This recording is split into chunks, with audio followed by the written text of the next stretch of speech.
Ma fille a dit, maman me dit tout le temps qu'on va le faire sortir de prison. Mais je veux pas qu'il sorte. Parce qu'il pourrait venir nous tuer, maman et moi. Et ça m'a brisé le cœur. Mon bébé avait peur que son propre père vienne la tuer. Et je ne savais pas quoi faire pour la rassurer. Ils ne lui pardonneront jamais. Et je les comprends. J'ai enquêté sur une centaine d'homicides. Vous pouvez demander à ma femme, j'en fais des cauchemars quand je travaille sur une affaire. Mettre un être humain dans une poubelle, on peut difficilement faire pire que ça. Peu importe si c'est quelqu'un de bien, de mauvais, ou si c'est une personne minable, on ne peut pas faire pire que ça. Je me demande encore comment un être humain a pu en arriver là.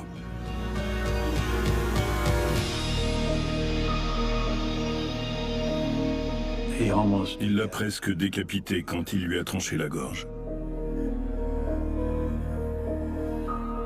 Ce genre de choses, ça ne devrait jamais arriver. Quelles que soient les circonstances.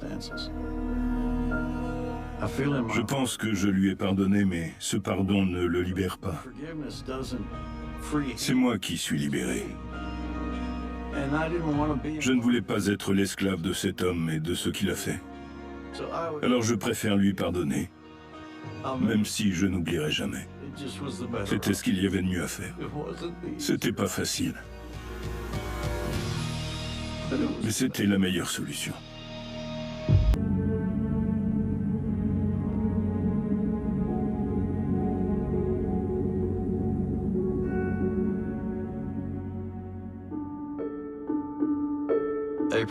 April avait 15 ans quand elle est venue vivre avec nous en Caroline du Nord.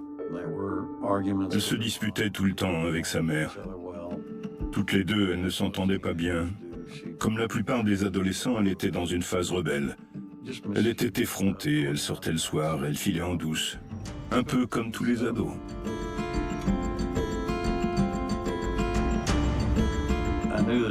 Je savais que ça finirait mal si April continuait à se comporter comme ça. Avec ma femme, on s'est mis d'accord sur les règles qu'on lui imposerait.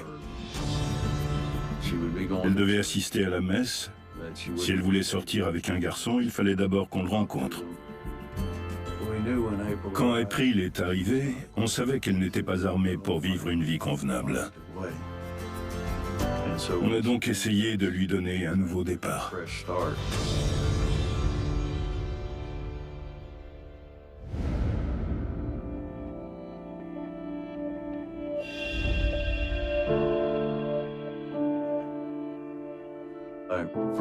La première fois que j'ai entendu parler de Jerry, c'est quand elle m'a demandé si on serait d'accord pour rencontrer un garçon qui l'intéressait. Jerry est venu chez nous un soir. Il a préparé le dîner. Je lui ai posé des questions sur son travail. Je lui ai demandé ce qui l'avait poussé à devenir cuisinier.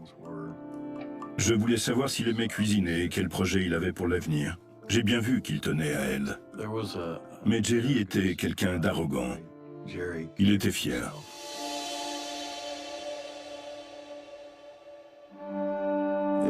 Ils sont sortis ensemble et très vite, j'ai commencé à avoir des inquiétudes. Je ne me souviens pas qu'April nous ait parlé de ses problèmes avec Jerry avant qu'ils n'emménagent ensemble. Parfois, elle nous racontait qu'ils s'étaient disputés. Ils en sont même venus aux mains une fois. Et ils étaient censés faire une thérapie pour apprendre à gérer la colère. On savait que tout n'était pas rose. Plus leur relation durait et plus on avait peur, ma femme et moi.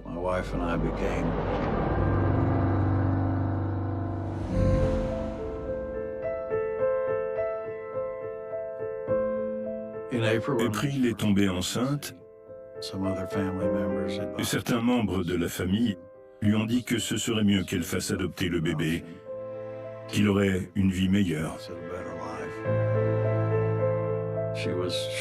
Elle voulait absolument garder le bébé, mais au fil de la grossesse, elle s'est rendue compte qu'au vu de leur situation, Jerry et elle n'étaient pas vraiment prêts à être de bons parents. April et Jerry se disputaient. Et ça allait tellement loin que la police s'est déplacée plusieurs fois pendant sa grossesse. C'était vraiment triste.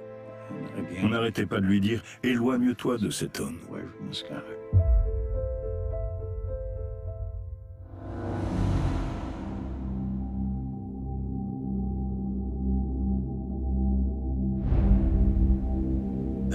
April a décidé de garder le bébé. Je suppose que Jerry était d'accord. Il devait se marier, il voulait faire en sorte que ça marche. Un jour, sa mère m'a appelé. Elle m'a dit qu'elle n'avait pas de nouvelles d'April depuis une semaine ou deux. C'était inhabituel parce qu'April était toujours en contact avec sa mère. Elle lui parlait de sa grossesse. Elle lui avait dit qu'elle attendait une petite fille.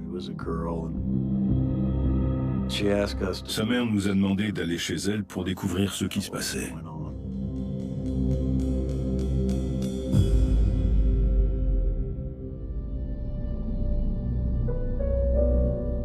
J'étais enceinte de Caleb quand on s'est mariés. J'en étais à 7 mois de grossesse, j'avais 19 ans et lui 21. On s'est séparés pour la première fois avant la fin de mon congé maternité.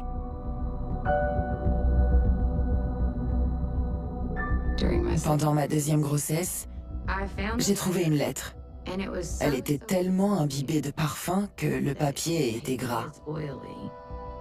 Il était presque transparent. La lettre était adressée à Jerry.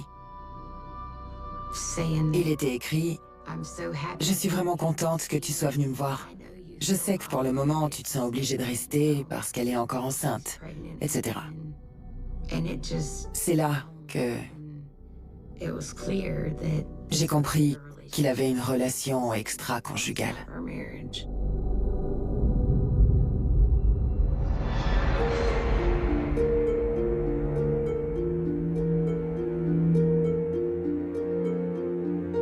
Je suis entrée dans la pièce.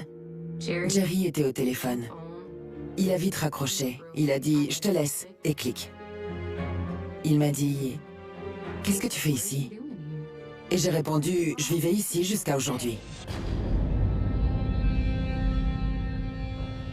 Et tout à coup, il s'est mis à me jeter des objets.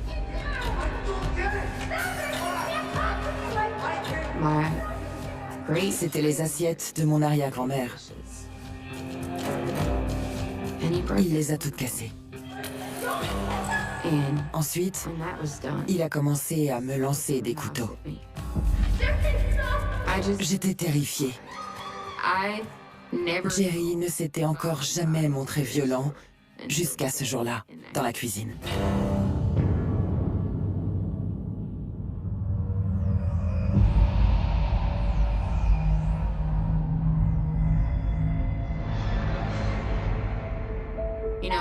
Beaucoup de gens ont décidé de couper les ponts avec Jerry parce qu'ils ne voulaient pas avoir affaire à April.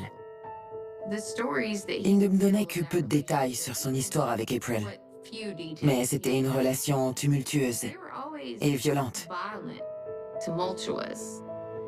Elle n'avait pas le droit d'aller chez la mère de Jerry. Je suis restée proche de la famille de Jerry, même après notre rupture. Pour moi, il était important que Caleb et Chrissy connaissent leurs deux familles. Je continuais à emmener les enfants régulièrement chez leurs grands-parents.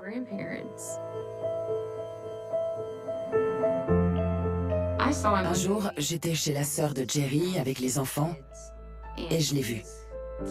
Il m'a raconté ce qui s'était passé ce matin-là. April l'avait poignardé au niveau du cou avec une paire de ciseaux. Je l'ai regardé et je lui ai dit « Jerry, tu dois absolument mettre fin à cette relation. Ça ne t'apportera rien de bon, c'est évident. Si ça continue comme ça, soit tu vas finir au cimetière, soit en prison. »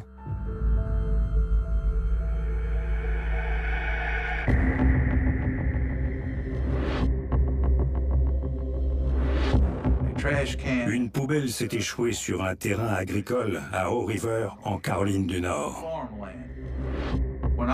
Quand j'ai entendu l'appel radio, à la voix de l'officier, j'ai tout de suite senti que c'était quelque chose de grave.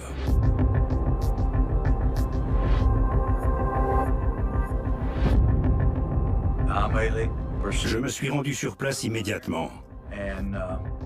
Je connaissais cet officier, alors je savais que c'était grave quand j'ai entendu le son de sa voix. Les fortes pluies avaient fait gonfler la Back Creek. La poubelle était encore bien fermée, mais le scotch s'était un peu décollé.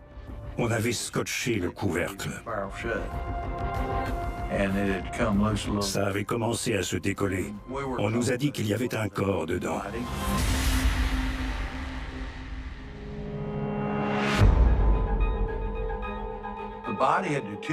Le corps était en état de décomposition, donc cette personne avait été tuée depuis un certain temps. Dans le comté d'Alamance, tout le monde se connaît. C'est un endroit réputé pour sa douceur de vivre. Ce genre de choses n'arrive que très rarement.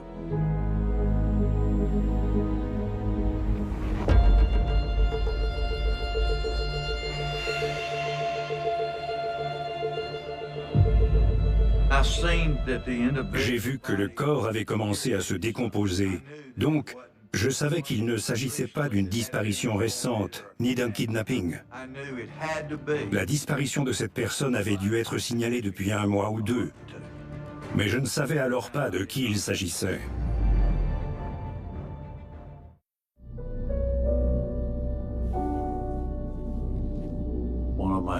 L'un des seuls souvenirs que mon fils ait gardé d'April, c'est qu'une fois, on était au restaurant, April nous a vus et elle est venue nous dire bonjour. Jesse était tout petit à l'époque. Elle l'a pris dans ses bras et elle lui a fait des câlins. Jesse dit toujours que la seule chose dont il se souvienne au sujet d'April, c'est qu'elle l'aimait énormément. C'est un bon souvenir.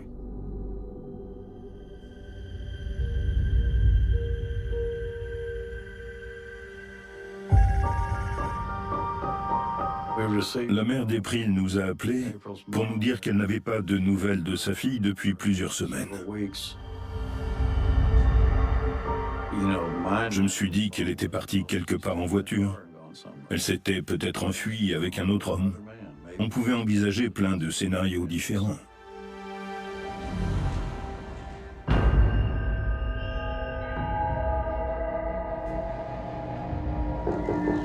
Quand on est arrivé là-bas, j'ai vu sa voiture, et ça ne m'a pas rassuré. Jerry n'était pas là. On a regardé à l'intérieur de la voiture, et à l'arrière, il y avait son sac pour la maternité. C'est le sac que les femmes en fin de grossesse transportent avec elles. J'ai ouvert le coffre. Il y avait un manteau qu'on lui avait offert. C'était son manteau préféré.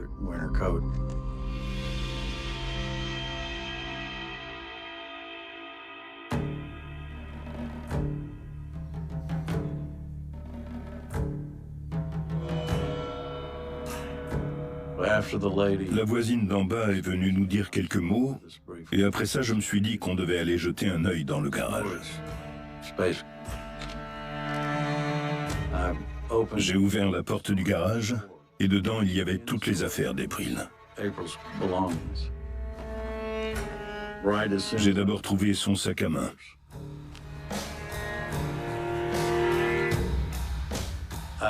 Je l'ai ouvert, et j'ai fouillé dans son portefeuille. Il ne manquait que son permis de conduire. Tout était là. Sa carte d'identité militaire, sa carte de mutuelle, sauf son permis de conduire. C'était pas normal. Alors j'ai compris qu'il fallait qu'on prévienne la police.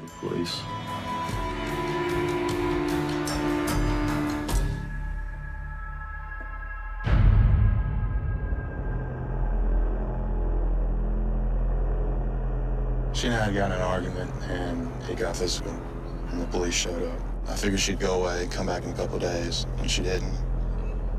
The police started looking for her.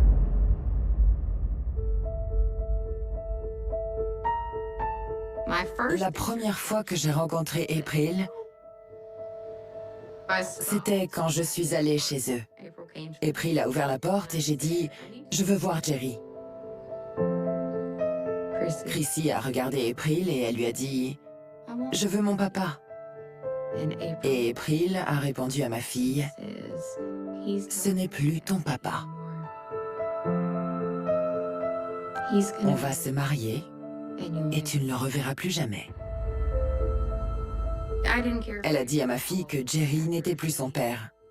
Alors après ça, je me fichais de ce qui pouvait lui arriver. Mais avec le recul, je me suis dit que je ne savais pas ce qu'il lui racontait.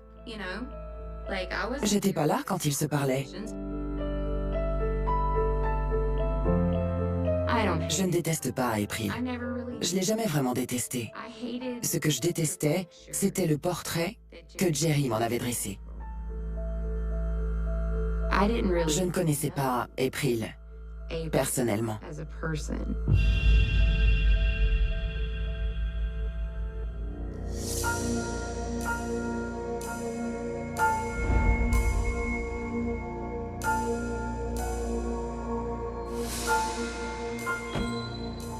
Je rentrais du travail et je me suis garée devant chez moi. Mon fils est sorti en courant. Il m'a dit « Maman, maman, papa est passé aux infos de 17h sur Fox 8. » Je lui ai dit « Ah bon? Il a ouvert un nouveau restaurant? » Il m'a répondu « Non, maman, pas cette fois-ci. Sa petite amie a disparu. » Police are searching for a missing 20-year-old woman, April Renee Greer of Alamance County. Personne ne l'avait vue depuis la Saint-Valentin. Personne n'avait eu de nouvelles.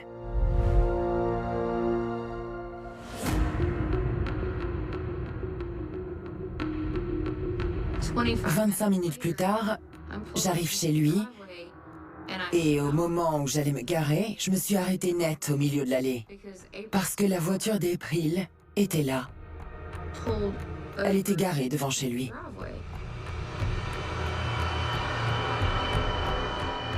Je me suis dit, elle a disparu. Pourquoi sa voiture est là? On ne s'en va pas pour de bon sans prendre sa voiture. Ça m'a fait froid dans le dos. Je suis entrée et je lui ai dit « Qu'est-ce qui se passe ?» Et il m'a répondu qu'elle l'avait quitté. J'étais pas convaincue par sa réponse. Parce qu'il ne pouvait pas m'expliquer pourquoi sa voiture était garée devant chez lui.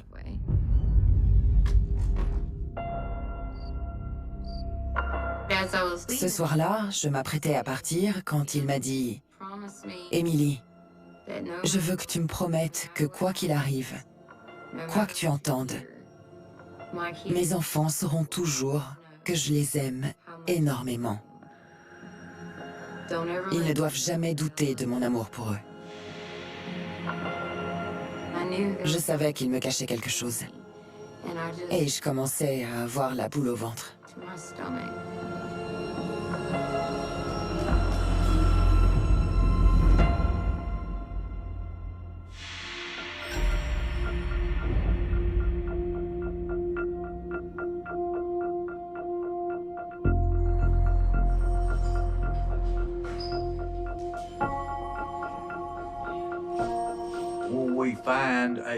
Quand on découvre un corps qu'on ne peut pas identifier, on cherche parmi tous les signalements de disparition dans l'État. À partir de là, on enquête pour essayer de réduire le nombre de possibilités et se retrouver avec une ou deux personnes qui correspondraient. D'après ce que j'avais pu constater, le meurtrier devait être très furieux à propos de quelque chose.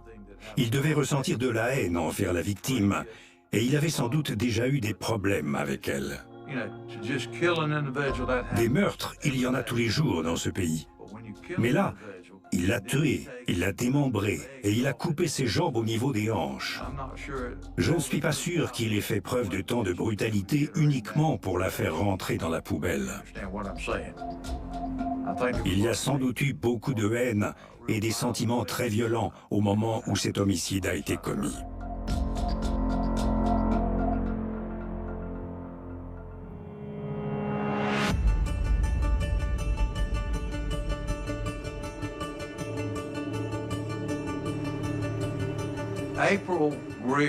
On avait signalé la disparition d'April Greer à la police de Burlington. On a appris qu'elle avait été vue pour la dernière fois le 13 février et qu'elle n'avait pas donné signe de vie depuis. La police de Burlington a fouillé son appartement au moment de la disparition. Jerry a dit aux policiers qu'elle l'avait quitté, qu'ils avaient rompu et qu'il ignorait où elle était allée.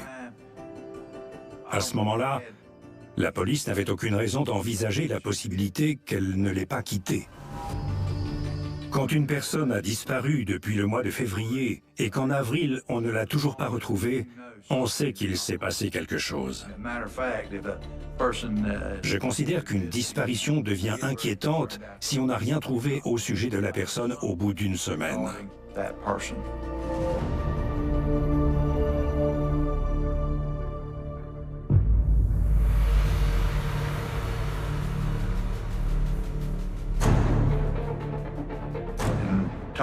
La première fois que j'ai parlé à Jerry Lynn Stewart, il m'a fait la même déclaration qu'à la police de Burlington. Honnêtement, je savais qu'il mentait.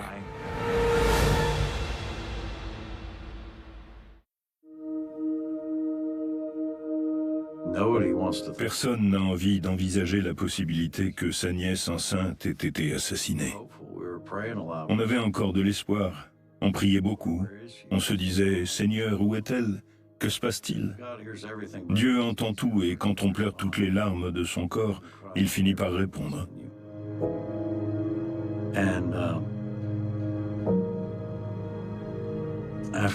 Avec ma femme, on priait depuis un petit moment quand il s'est mis à pleuvoir.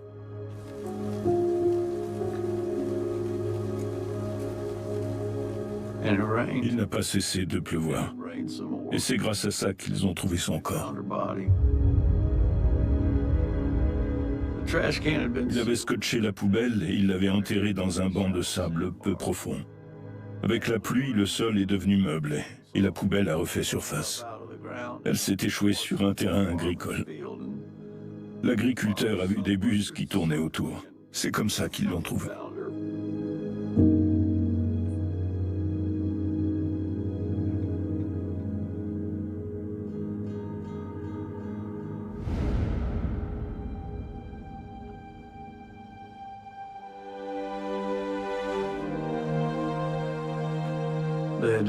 Elle s'était fracturée la cheville et on lui avait posé des plaques de métal. C'est grâce à ça et à la bague qu'elle portait qu'ils l'ont identifiée.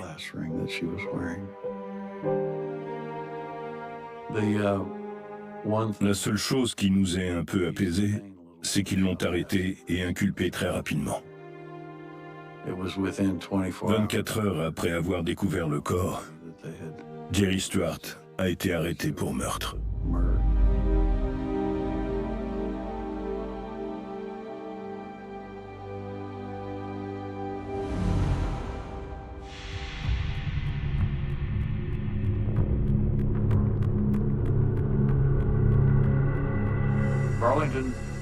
Après sa disparition, les policiers avaient fouillé son appartement, mais ils n'avaient pas retourné le matelas. Il était couvert de sang. Dès que j'ai vu ça, j'ai su qui était le meurtrier. Je me suis écarté et j'ai laissé la police scientifique examiner les lieux du crime. On a trouvé une hache et un couteau dans le grenier. Des vêtements ensanglantés. On a découvert une poubelle verte. Jerry Lynn Stewart l'avait nettoyée et il l'avait mise dans la voiture d'April. À ce moment-là, on était quasiment sûr de tenir le meurtrier.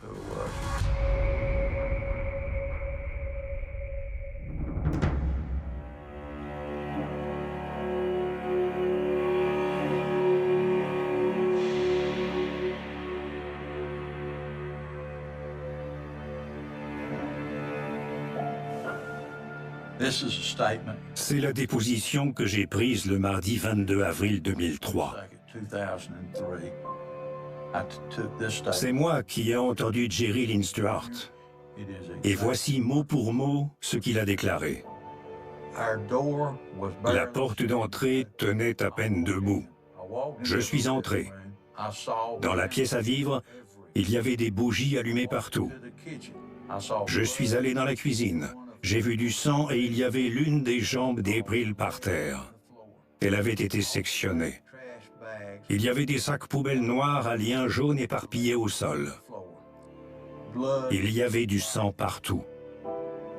On aurait dit du ketchup séché. Ça sentait vraiment mauvais. Ensuite, je suis allé dans sa chambre. Il y avait encore des bougies allumées. April était sur le lit. Ses pouces étaient attachés sous le matelas par une corde. Sa seconde jambe était à côté de son corps. Son pied était à côté de sa tête. Elle avait la gorge tranchée. Je me suis changé parce que j'étais couvert de sang. Si, en rentrant chez moi, j'avais retrouvé ma petite amie assassinée et démembrée, j'aurais crié de toutes mes forces. J'aurais appelé la police, les secours. Lui, il a juste nettoyé. Enfin, il a essayé.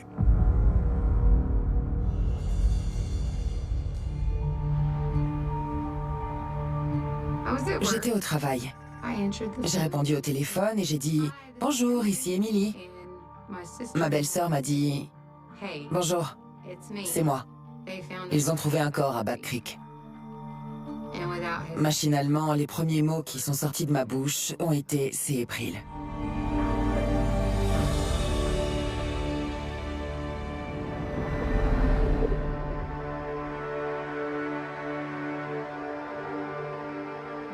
Ce soir-là, je suis restée scotchée devant la télé.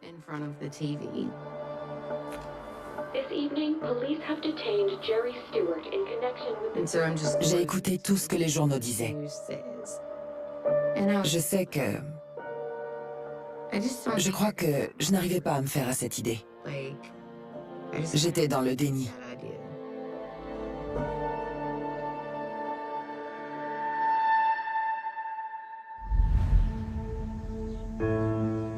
Le lendemain matin, je me suis réveillée et je suis sortie de ma chambre. La première chose que j'ai vue à la télé, c'était la photo de Jerry.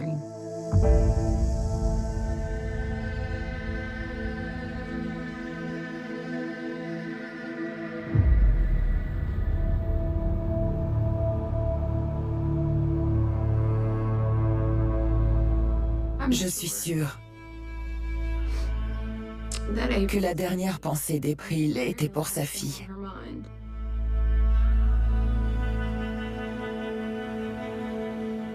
Il aurait pu la sauver.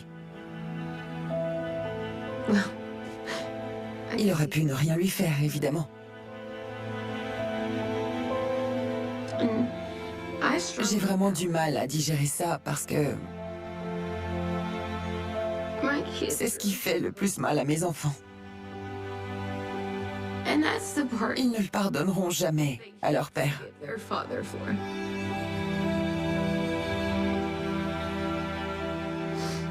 Ils ne lui pardonneront jamais d'avoir tué leur sœur.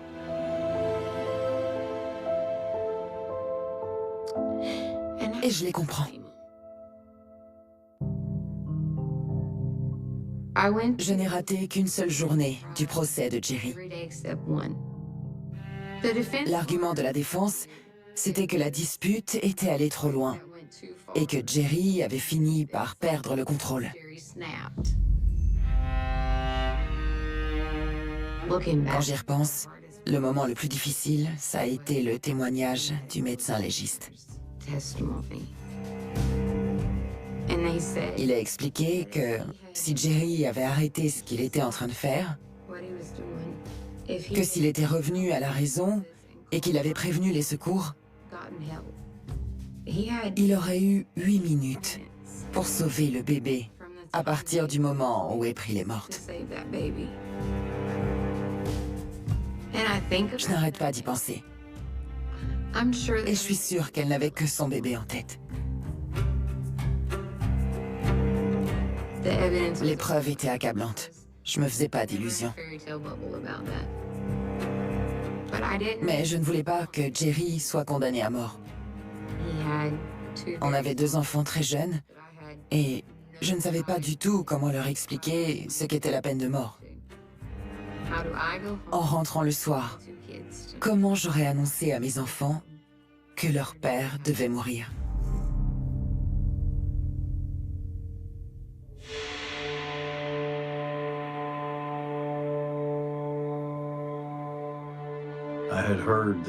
J'ai appris qu'il lui avait préparé son dessert préféré, ce soir-là. C'était pour fêter la Saint-Valentin. Je ne m'étais jamais rendu compte qu'il était aussi diabolique. Quelqu'un qui est sain d'esprit n'aurait jamais fait ça à April. J'espère vraiment qu'elle dormait quand c'est arrivé. J'espère qu'elle n'était pas éveillée et qu'elle n'a pas vécu cette expérience insensée et traumatisante pendant les derniers instants de sa vie.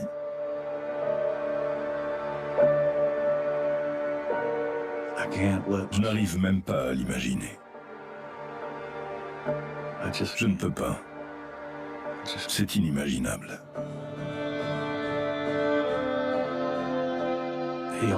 Il l'a presque décapité quand il lui a tranché la gorge.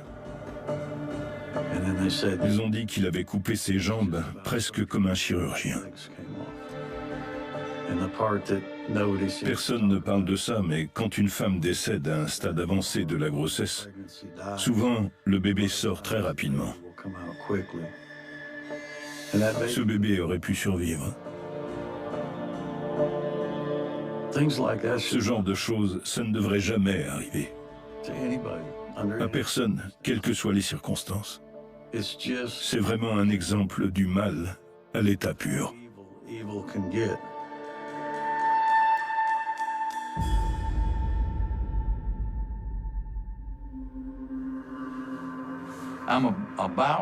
Je vais vous lire le rapport du psychiatre qui s'est occupé de Jerry Stewart avant son procès.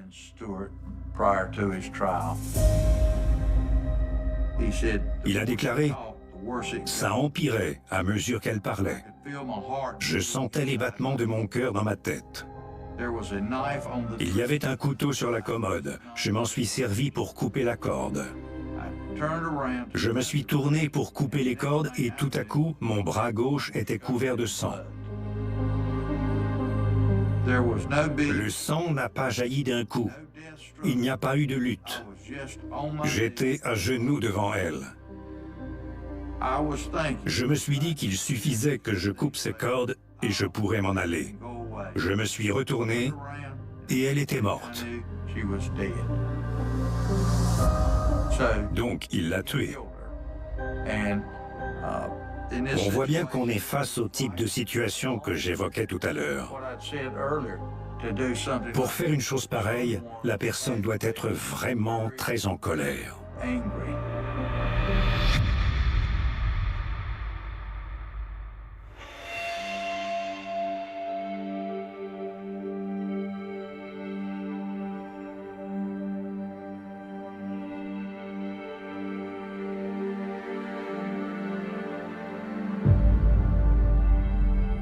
Il a eu ce qu'il méritait, même si je pense qu'on aurait dû le condamner à mort.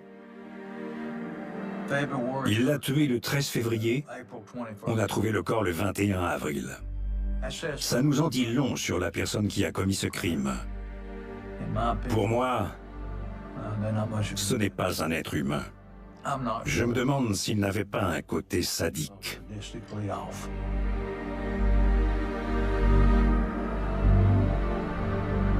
She showed up at Charlie's about 2 weeks ago, Max, and a little green Explorer. She and I got in an argument. I figured she'd go away, come back in a couple of days. Espèce de menteur. The police started looking for her. Il n'a absolument aucun remords. Il a tué quelqu'un et il l'a découpé comme si ce n'était qu'un animal. Il savait ce qu'il faisait. Et je n'arrive pas à comprendre comment un être humain peut faire ça. Je ne suis pas psychiatre. Et je sais que certaines personnes ont tellement de rage en elles qu'elles perdent le contrôle. Mais ce qu'il a fait, pour moi, ce n'est que de la méchanceté et rien d'autre. C'est de la cruauté. J'espère que chaque jour qu'il passe dans sa cellule à la prison centrale ou dans quelques prisons qu'il occupe maintenant, il repense à ce qu'il fait. Il devra vivre avec ça jusqu'au jour où il rendra son dernier souffle.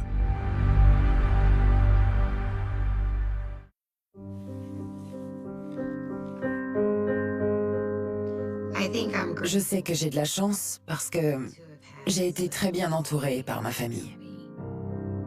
Et je suis...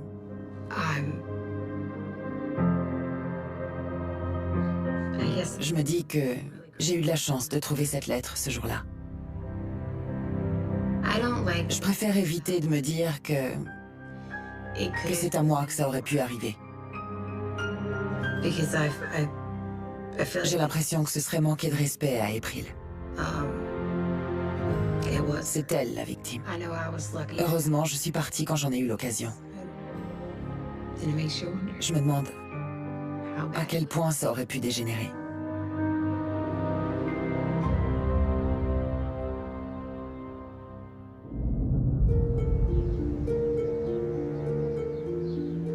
Quand le jury a enfin rendu son verdict et qu'il a été condamné à la prison à perpétuité, ça a été un soulagement. Il passerait le reste de ses jours en prison. Mais ça lui laissait la possibilité de rester en contact avec ses enfants. J'emmenais les enfants voir Jerry en prison tous les week-ends, sans exception. Tous les week-ends. On attendait 3 heures, on le voyait 15 minutes, et on rentrait chez nous. À cette époque, Jerry n'arrêtait pas de dire « J'aime mes enfants, je me fais du souci pour eux, mes enfants par-ci, mes enfants par-là. » Il a aussi trouvé la foi, comme tous les autres.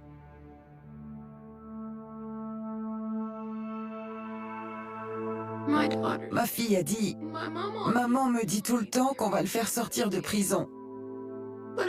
Mais je veux pas qu'il sorte, parce qu'il pourrait venir nous tuer, maman et moi. » Et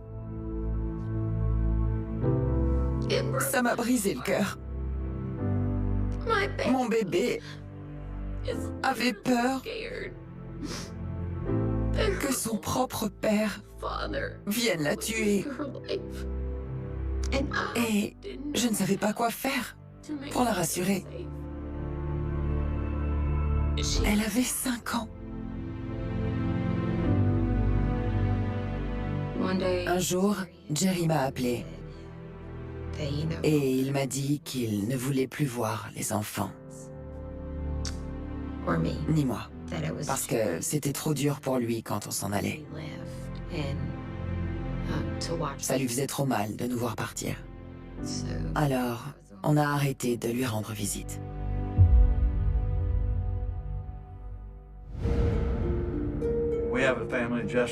Dans notre comté, on a un centre pour les violences intrafamiliales qui s'occupe des femmes battues. Il y a énormément de cas de violences conjugales qui ne sont pas signalés jusqu'à ce qu'il se passe quelque chose de grave.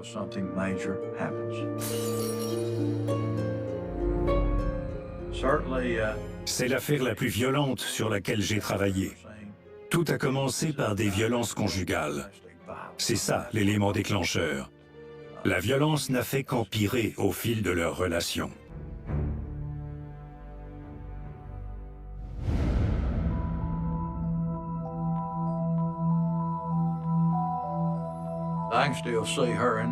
Quand je repense à cette affaire, je revois April dans la poubelle, à Back Creek.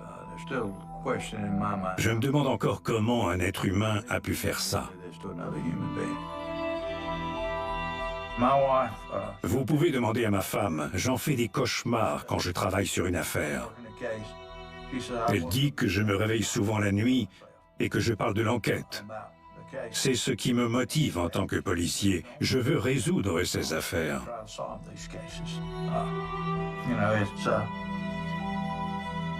J'ai choisi cette carrière et je suis prêt à faire ce qu'il faut pour réussir. Il se fichait totalement de cette fille, sinon, il n'aurait pas fait ça. C'est un minable. Quelqu'un de cruel. Je suis content qu'on ait arrêté le meurtrier.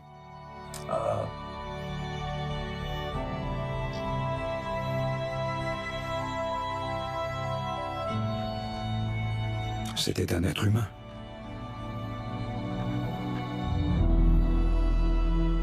Elle ne méritait pas ça.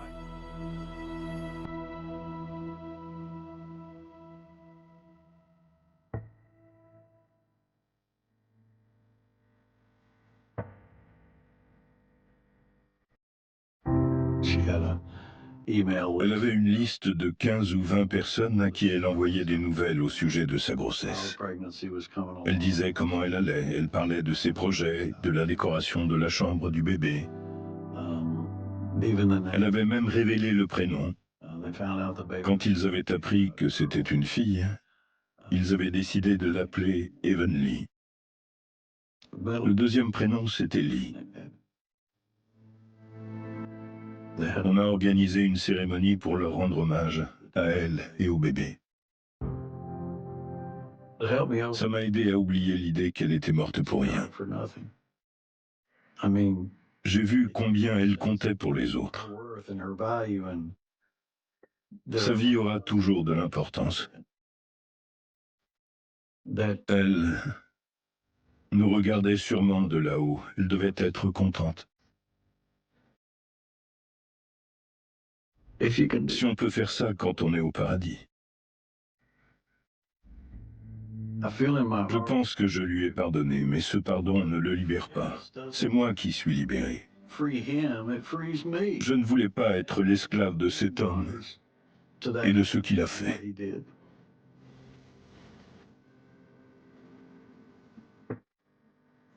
C'est ma photo préférée d'April. Elle était tellement contente que ma femme l'emmène à cette séance photo. On peut lire la joie sur le visage d'April. Ils ont bien immortalisé son expression. Et cette photo me rappelle qui elle était.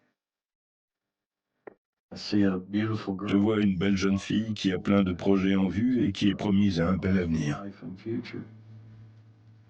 Mais on l'a privée de tout ça.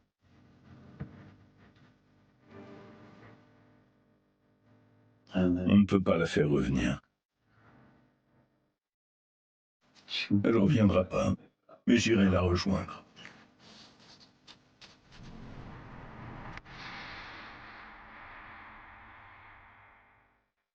»23 Sierra Leonean Leones Mars 2018. Lorsque les premières flammes commenceront à s'échapper des fenêtres d'un appartement discret du 11e arrondissement de Paris. Rien n'est laissé encore imaginer que derrière cette fumée se cachait une histoire qui, all eight bouleverse tout un pays. Les habitants de l'immeuble apercevaient seulement une odeur et qui envahissait lentement les escaliers. Un voile gris glissant sous les portes, puis les premières sirens détrant le calme de la fin d'après-midi. Dans une ville habituée auxiliary incendies domestiques, personne n'y pensait assister auxiliary premières minutes d'une affaire qui marquerait durablement la mémoire française. Quand les pompiers pénétrèrent enfin dans l'appartement, ils découvrirent un décor où le fut semblait avoir voulu effacer toute trace de ce qui venait de se produire. Les morts étaient noises, les meubles consumes, les objets du quotidien réduits à des silhouettes déformées par la chaleur. Pourtant, malgré les dégâts, quelque chose paraissait immédiatement anormal. Les flammes racontaient une histoire, mais elles semblaient aussi chercher à en dissimuler une autre, infiniment plus sombre. Et au milieu de cette pièce, dévastée reposait le corps d'une femme âgée. Son visage portate encore, les marques, D1 violence, Q l'incendie innovate par Russie à masque. Très vite, les premiers examens révéleront que le fut enité par la cause de sa mort. Les blessures infligées avant l'incendie racontent une vérité bien différente. Quelqu'un était venu chez elle.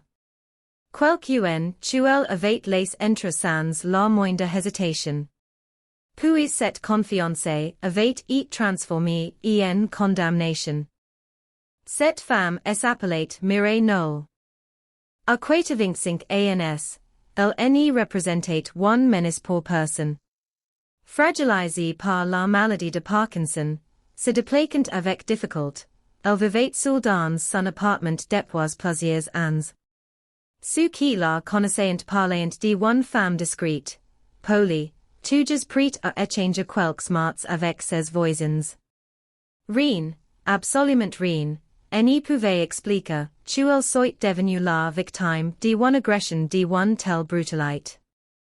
Pour comprendre ce crime, Illinois fallait pourtant remonter bien avant cette journée de mars 2018. Illinois fallait revenir plusieurs décennies en arrière, dans une autre époque où la peur avait déjà frappé à la porte de cette même femme. Car Mireille Knoll appartenait à une génération qui avait connu la persécution, l'exil et la survie. Enfant juive pendant la Seconde Guerre mondiale, elle avait échappé auxiliary raffles organisées sous l'occupation allemande. Et les que des milliers d'autres furent enterrés puis déportés, elle avait survécu. Tout ça vi semblait porter la preuve que les pires ténèbres, une existence paisible restait possible. Mais l'histoire réserve parfois des ironies d'une cruauté insoutenable. Plus de 70 ans après avoir échappé à la barbarie nazie, cette survivante allait mourir dans son propre appartement parisien, victime d'un crime dont les enquêteurs allaient rapidement soupçonner que l'Illinois était motive. Et moins en partie par la haine antisémite. Cette révélation allait provoquer une onde de choc bien au-delà des morts de cet immeuble. Les médias commenceront à s'interroger. Les responsables politiques priront la parole. Les organisations juives exprimeront leur colère et leur douleur. Une question revenait sans cesse. Comment une telle tragédie avait-elle pu se produire en France, en plein XX siècle? Mais derrière les débats publics se cachait une interrogation encore plus troublante. Comment un assassin avait Illinois pu entrer aussi facilement chez cette vile dame? Les enquêteurs découvrirent rapidement que la porte n'avait pas été forcée. Aucun verrou brise. Aucune fenêtre fracturée. Aucun signe d'effraction. Mireille avait ouvert elle-même. Ce simple détail changeait tout. Cela signifiait qu'elle connaissait son visiteur. Qu'elle lui faisait confiance. Qu'elle en avait ressenti une peur, une méfiance lorsqu'elle avait entendu frapper à sa porte. Cette confiance allait devenir l'un des fils conducteurs de toute l'enquête. Car parfois, dans les affaires criminelles les plus marquantes, le danger n'est surgit pas de l'inconnu.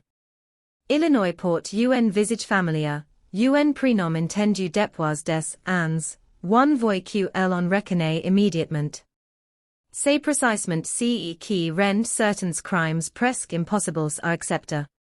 Ils détruisent non seulement une vie, mais aussi l'idée même que la proximité protégée du pays. Au fil des jours, les techniciens de la police scientifique commenceront à examiner chaque centimètre de l'appartement. Chaque objet de place pouvait raconter une séquence des événements. Chaque trace de sang révélait un mouvement. Chaque empreinte devenait une possibilité. Le feu avait détruit beaucoup de preuves. Mais Illinois n'avait pas tout détruit. Sous les couches de sueur, derrière les débris encore fumants, la scène conservate des indices que les flammes n'avant pas réussi à faire disparaître. Les spécialistes savent que le feu est souvent utilisé pour masquer un meurtre. Pourtant, Illinois est également capable de préserver involontairement certains éléments en attirant toute l'attention sur ce que Illinois tente de cacher. Pendant ces temps, dans le quartier, les rumeurs circulent déjà. Certains parlant d'un cambriolage qui aurait mal tourné. D'autres évoquant une vengeance. Quelques habitants affirment avoir aperçu des visiteurs inhabituels dans l'immeuble les jours précédents. Les conversations se multipliant, mêlant souvenirs précis et approximations, certitudes et suppositions. Chaque voisin semblait détenir un fragment de vérité. Mais personne n'y possédait encore l'ensemble du puzzle. Les policiers, refusant de tirer des conclusions trop rapidement. Ils connaissaient les pages des premières impressions. One scène de crime racontait rarement toute son histoire des les premières heures. Derrière chaque indice évident peut se cacher une explication inattendue. Derrière chaque témoignage sincère peut se glisser une mémoire imparfaite. Pourtant, une impression persistait. La violence employée dépassait largement celle d'un simple volume. Pourquoi infliger autant de blessures à une femme âgée, incapable d'opposer une véritable résistance? Pourquoi déclencher ensuite un incendie, et risque d'alerter tout le voisinage? Pourquoi prendre autant de risques alors que quelques objets de valeur auraient suffi pour quitter les lieux rapidement? Ces questions allant hanter les enquêteurs pendant des mois. Et plus ils avançaient, plus ils découvrirent que cette affaire dépassait largement le cadre d'un homicide ordinaire. Les noms des futurs suspects n'étaient pas encore connus du grand public. Les preuves restaient incomplètes. Les certitudes étaient rares. Pourtant, une mécanique invisible semblait déjà apparaître. Une mécanique faite de préjugés, de cupidité, de confiance trahie de violence. Ce qui était produit dans cet appartement n'était pas le fruit d'un accès de colère improvise. Derrière chaque geste semblait se dessiner une intention plus profonde, plus ancienne, plus inquiétante. Les jours suivants, la photographie de Mireille Knoll allait faire le tour des journaux télévisés. Son sourire discret, ses cheveux blancs soigneusement coiffés et son regard calme allant devenir le visage d'une tragédie nationale. Pour beaucoup de Français, elle cesserait rapidement d'être un inconnu. Elle deviendrait le symbole d'une question que le pays refusait de voir disparaître. La haine pouvait encore tuer. Simplement parce que une personne était née juive. Mais avant que la justice n'y réponde à cette question, avant les procès, les débats et les condamnations, Illinois fallait comprendre qui était réellement Mireille Knoll. Comprendre la longue route qui élevait mené de son enfance marquée par l'argue jusqu'à cette porte qu'elle ouvrit. Ce vendredi de mars, avec la confiance tranquille d'une femme persuadée d'accueillir quelqu'un qui n'y lui voulait aucun mal. Car dans cette affaire, le crime n'y commence pas avec le premier coup porte. Illinois commence bien plus tôt. Dans les ans où se construisent les préjugés, où naissent les rancœurs silencieuses et où la confiance, lentement, devient la plus fragile des protections. Paris, à la fin du mois de mars 2018, n'y ressemble pas à une ville qui s'apprête à entrer dans l'une de ces affaires criminelles les plus marquantes des derniers ans. Les journées s'allongent lentement. Les terraces recommencent à se remplir dès que le soleil pierce les nuages. Les autobus traversent les boulevards à un rythme régulier, tandis que le grondement du métro accompagne la vie quotidienne de millions d'habitants. Pour la plupart des Parisiens, CE vendredi 23 mars enist chu 1 journée ordinaire. Le 11e arrondissement, situé sur la rive droite de la Seine, est l'un des quartiers les plus vivants de la capitale. On y trouve des commerces de proximité, des cafés, des écoles, des immeubles anciens et des résidences plus récentes construites pour accueillir une population auxiliary profils très variés. Des familles installées depuis plusieurs générations y côtoyant de jeunes actifs, des retraites et des habitants venus d'horizons différents.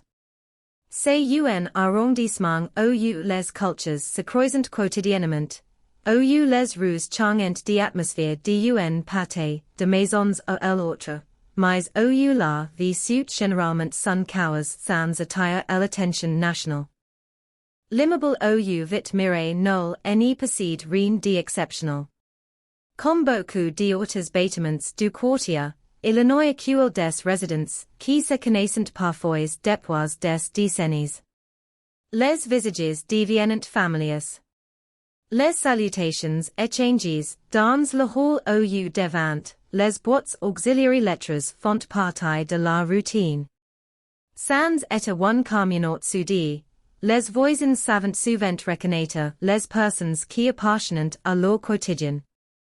Dans ce type d'environnement, one porte s'ouvre plus facilement lorsqu'une silhouette connue apparaît dans le couloir. Mirez nul habite seul. À 85 ans, sa vie est devenue beaucoup plus calme qu'autrefois. Atteinte de la maladie de Parkinson, elle se déplace difficilement et dépend davantage de l'aide de ses proches pour certaines tâches du quotidien. Son appartement est devenu le centre de son univers. Les sorties sont moins fréquentes, les déplacements plus fatigants, mais elle continue à mener une existence discrète, entourée des objets qui racontent toute une vie. Pour ceux qui la connaissent, Mireille est une femme polie, réservée et bienveillante. Les témoignages recueillis après sa mort décrivent une personne qui entretenait des relations cordiales avec son voisinage. Rien n'est les pensa tuelle vivait dans la peur ou tuelle se sentait menacée. Cette confiance dans son environnement jouera un rôle essentiel dans le déroulement des événements. Mais comprendre Mireille Knoll, c'est aussi comprendre le poids de son histoire personnelle. Née en 1932 dans une famille juive parisienne, elle appartient à une génération profondément marquée par la Seconde Guerre mondiale. En 1942, alors que les persécutions contre les Juifs s'intensifient en France occupée, elle échappe avec sa mère auxiliary arrestations, qui conduiront des milliers de personnes vers les camps de déportation. Cette survie façonnera le reste de son existence. Après la guerre, elle reconstruira sa vie, fondera une famille et choisira de rester à Paris. Plus de 70 ans se sont écoulés depuis cette période. La France a changé. Paris aussi. Pourtant, la mémoire de ces événements demeure présente dans de nombreuses familles et dans la conscience collective. Pour beaucoup, les survivants de la Shoah incarnent un témoignage vivant de l'histoire. C'est précisément ce qui rendra cette affaire si bouleversante lorsque les circonstances de la mort de Mireille Knoll seront connues. Au moment où commence cette histoire, cependant, rien n'est encore public. Les habitants de l'immeuble poursuivent leurs occupations habituelles. Les commerces ferment progressivement leurs portes à l'approche de la soirée. Les couloirs retrouvent leur calme. Derrière chaque porte se déroule une vie ordinaire, sans que personne n'imagine qu'un drame est sur le point de frapper. Parmi les personnes que Mireille connaît figure Yassine Myhaub. Sa famille vit dans le même immeuble depuis de nombreuses années. Les éléments établis par l'inquiète montrant que Mireille le connaissait depuis son enfance et qu'elle lui avait souvent témoin de la gentillesse. Cette relation de voisinage explique pourquoi, elle innovate aucune raison particulière de se méfier de lui lorsqu'Illinois venait frapper à sa porte. Ce detail, qui pourrait sembler anodin dans en importe quelle autre histoire, deviendra l'un des points centraux de l'inquiétude. Les policiers n'y relèveront aucune trace d'effraction. La porte n'est pas forcée. Rien n'indique une intrusion violente. Tout les penser que la victime avait volontairement à one person tu elle reconnaissait. À l'échelle nationale, le contexte est également particulier. Les débats autour des actes antisémites occupent régulièrement l'espace public. Plusieurs affaires survenues causes des ans précédents ont suscité une vive émotion et alimenté des interrogations sur la persistance de la haine visant les citoyens juifs en France. Toutefois, matin du 23 mars 2018, personne n'imagine que le nom de Mireille Knoll viendra bientôt s'ajouter à ces discussions. Pour les enquêteurs, toutes ces informations n'y seront connues que progressivement. Au début, ils devront partir d'une scène de crime complexe et tenter de distinguer les faits des suppositions. Ils devront reconstituer les derniers hues de la victime, identifier les personnes entrées dans l'immeuble et comprendre pourquoi une femme âgée, vivant seule et connue pour sa discrétion, est devenue la cible d'une violence aussi extrême. La réponse n'y se trouve pas dans un seul événement. Elle est inscrite dans une succession de décisions, de croyances et de circonstances qui convergeront vers l'après-midi du 23 mars 2018. C'est à partir de ce moment précis que le destin de Mireille Knoll basculera, et que débutera une enquête appelée à marquer durablement l'histoire judiciaire française. Le silence qui pèse sur le 11e arrondissement de Paris ce début de soirée du 23 mars 2018 n'est rien de l'atmosphère future des fins de semaine ordinaires. Dans les veines de la capitale, un torpor printanier s'installe à peine, encore contrarié par les dernières frimas d'un hiver qui refuse de céder sa place. Les passants pressentent le pas sur les trottoirs mouillés, les cols relives, à l'esprit déjà tourne loin des réalités sombres qui se trament derrière les façades de briques et de pierre. Pourtant, au cœur d'une résidence sociale de la rue de Malty, l'air devient soudainement irrespirable, l'hour d'une tragédie dont elle de choc esprit à ébranler la nation tout entière. Une odeur âcre, inimitable et terrifiante, commence à filtrer sous la porte d'un appartement modeste du juximitage. C'est l'odeur de la sueur, du tissu synthétique qui se consume, et de quelque chose d'infiniment plus sacré qui est en train de s'éteindre dans la violence la plus absolue.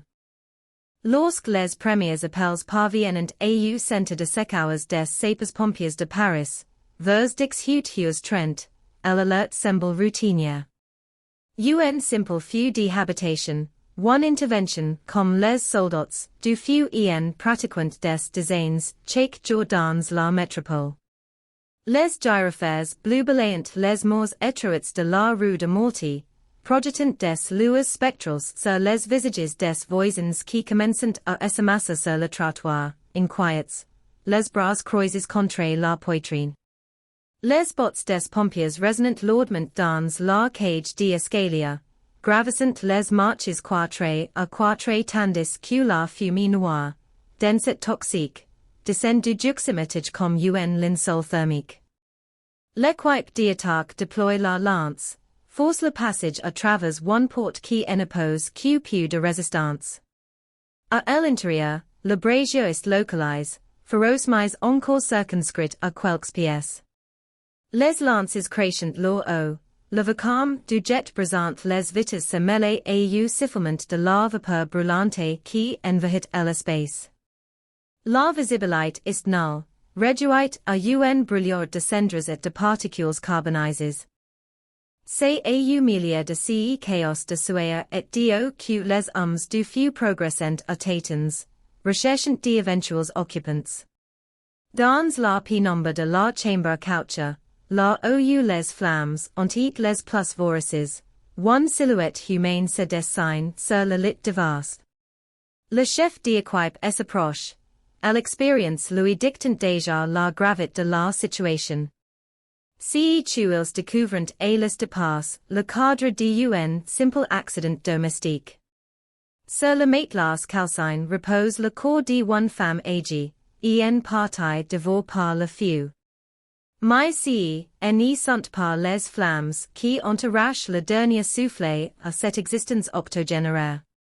Les mouvements des pompiers se figent instantanément lorsque la lueur de leurs torches frontales révèle des détails insoutenables. La victime présente des plaies nets, profondes, multiples, qui n'y laissent aucun doute sur l'intervention d'un tiers d'une violence inouïe. Le sang, noyé par la chaleur mais encore distinct, imbibe les draps avant que l'incendie n'y tente d'effacer les preuves du crime. La victime est Mireille Knoll. Elevate 85 ans, un corps fragile brisé par la maladie de Parkinson, et elle vient d'être suppliciée au cas même de son refuge. La nouvelle de cette découverte macabre remontait les échelons de la police judiciaire parisienne avec la rapidité d'un éclair maléfique. Si n'est pas un meurtre ordinaire, et les enquêteurs du quai des orfèvres comprennent immédiatement qu'ils entrent dans un territoire d'un noirceur absolu. One vile dame, sans défense, massacrée de 11 coups de couteau avant que son habitation, n'y soit livrée auxiliary flammes pour dissimuler l'horreur de l'acte. Le contraste est abyssal entre la violence sauvage du crime et la vulnérabilité extrême de la victime. Cette femme, qui tout le quartier décrivait comme la gentillesse incarnée, one figure de grandeur universelle qui innovate pour toute défense que son savoir et sa bienveillance. La scène de crime, figée par les techniciens de la police scientifique en combinaisons blanches, devient le théâtre d'une autopsie minutieuse de la haine. Chaque cendre est passé au tamise. Chaque projection de sang est photographiée sous des angles rigoureux, tandis que l'odeur de brûle est insinue sous les masques des policiers. Le repellent à chaque seconde la barbarie des derniers instants de Mireille Knoll. Que le grand public n'y sait pas encore à cet instant précis, et qui va transformer ces faits divers en un sixième mémorial et politique majeur. C'est l'identité profonde de la victime et la trajectoire de sa vie. Mireille Knoll n'était pas seulement une grande-mère parisienne victime de la délinquance urbaine. Elle était une survivante. En juillet 1942, elle n'était qu'un enfant de 9 ans. Elle avait réussi à échapper de justice, avec sa mère, à la tristement célèbre rafle du Vélodrome d'Hiver. Cet immense traque des Juifs de Paris organisé par le régime de Vichy en collaboration avec l'occupant nazi. Elle avait fouillé la capitale, traverse les lignes de démarcation, échappe auxiliary griffes de la barbarie industrielle du XXe siècle pour revenir, des décennies plus tard, vivre et vieillir dans ce même Paris tuel aimait tant. Tu une femme ein survécu à la show puis. Soixante-six ans plus jour pour jour ou presque, trouve la mort sous les lames de couteau affûtés par one haine contemporaine, et scène même de son foyer, constitue une ironie tragique et révoltante qui va soulever le cœur de la République. L'onde de choc traverse les murs de l'appartement de la rue de Morty pour se propager dans les rédactions, les ministères et les foyers de France. Les premiers éléments de l'enquête n'y tardent pas à pointer vers une réalité encore plus révoltante. Le crime n'est pas commis par un rôdeur anonyme, par un monstre surgi des ténèbres de la nuit parisienne sans aucun lien avec la victime. Non, l'horreur est infiltrée par la porte de manière presque naturelle, sous les traits d'un visage familier, d'un jeune homme du bâtiment qui mire nul connaissait depuis son enfance, à qui il avait si souvent offert un café, un biscuit, un mot de réconfort lorsqu'il n'était tu un gamin du quartier. Cette trahison absolue de l'hospitalité et du lien de voisinage ajoute one couch de détresse psychologique à l'affaire. La confiance de la victime a et son arrêt de mort. Elle a alvat support à son bureau parce elle croyait en el humanite, parce elle ne pouvait imaginer que le garçon elle avait vu grandir nourrirait one tel rage destructrice à son encontre. Simplement pour si elle était et pour si elle n'oit imaginait elle possédait. L'enquête va rapidement mettre en lumière les rouges d'un engrenage sordide ou se mêlant la cupidite crasse, la dérive marginale, surtout, le poison distille des préjugés antisémites les plus archaïques et les plus tenaces. Dans l'esprit des criminels, la cible n'était pas seulement one vile dame sans défense dotée de one petite retraite dans un logement social. Pour use, elle entrait dans one catégorie fantasmée, celle de l'éternel stéréotype du juif fortune, cachant nécessairement des traces derrière les murs modestes de son appartement. C'est cette association d'idées destructrices, ces préjugés ancestraux qui a design mire nul comme la victime idéale. La violence gratuite des 11 coups de couteau, et l'acharnement sur un corps déjà affaibli par la maladie, et la tentative finale de réduire le corps et les souvenirs en cendres témoignant d'une volonté d'effacement total qui dépasse de loin le simple cadre d'un cambriolage qui tourne mal. C'est le marqueur indélébile d'un crime de haine, d'une exécution guidée par l'autorité radicale qu'elle en veut détruire. La France, encore meurtrie par l'assassinat de Sarah Halimi en auparavant dans des circonstances tragiquement similaires, se rivalie avec la gueule de boys collective de ceux qui réalisent un mal ancien n'est jamais vraiment disparu, l'Illinois simplement mute, empruntant les visages de la jeunesse des banlieues ou des quartiers populaires de serveurs. Les micros se tendent, les éditoriaux s'enflammant, les larmes des fils de la victime bouleversant les écrans de télévision. Ce kitsch ban qui s'ouvre devant nous n'est pas seulement le récit minutieux d'une investigation policière ou d'un procès verbal d'assises. C'est l'autopsie d'une fracture sociétale, le portrait croisé d'une femme magnifique qui portait la mémoire douloureuse du siècle passé et de bureaux modernes consumés par le ressentiment et l'ignorance. À travers les 20 chapitres de cette tragédie authentique, nous allons plonger dans l'intimité de la rue de Morty, analyser chaque indice les dans la suaya, décortiquer la psychologie défaillante des suspects et suivre le long cheminement de la justice pour comprendre comment, en plein Paris, en 2018. L'histoire a pu bégayer de la plus effroyable des manières, dont le 11e arrondissement de Paris possède cette dualité propre, auxiliary views quartiers populaires de la capitale, ou l'histoire ouvrière. S'efface lentement sous les assaults d'une modernité branchée et vibrante. C'est un labyrinthe de chaos intérieurs paves, d'anciens ateliers de menuiserie auxiliary variées poussiéreuses, et d'immeubles de rapport auxiliary façades grisâtres, qui portent les stigmates du temps et de la pollution. La rue de Morty, étroite et rectiligne, s'étire entre le boulevard Voltaire et l'avenue de la République, comme un trait d'union entre deux époques. Le matin, les rideaux de feu des commerces s'élèvent dans un fracas métallique, les livreurs interpellant les gérants de café, et l'odeur du expresso chaude se mêle à celle du bitume mouillé. C'est un microcosme où tout le monde semble se croiser sans jamais vraiment s'arrêter, un théâtre permanent où la solitude urbaine cohabite avec one promiscuité de chaque instant. Les fenêtres s'ouvrent sur des vis-à-vis étroits, laissant filtrer les bruits de vaisselle, les éclats de rire et les disputes futures des fins de journée. Au car de cette effervescence discrète s'adresse à l'ensemble de logements, sociaux ou résidate Mireille Knoll.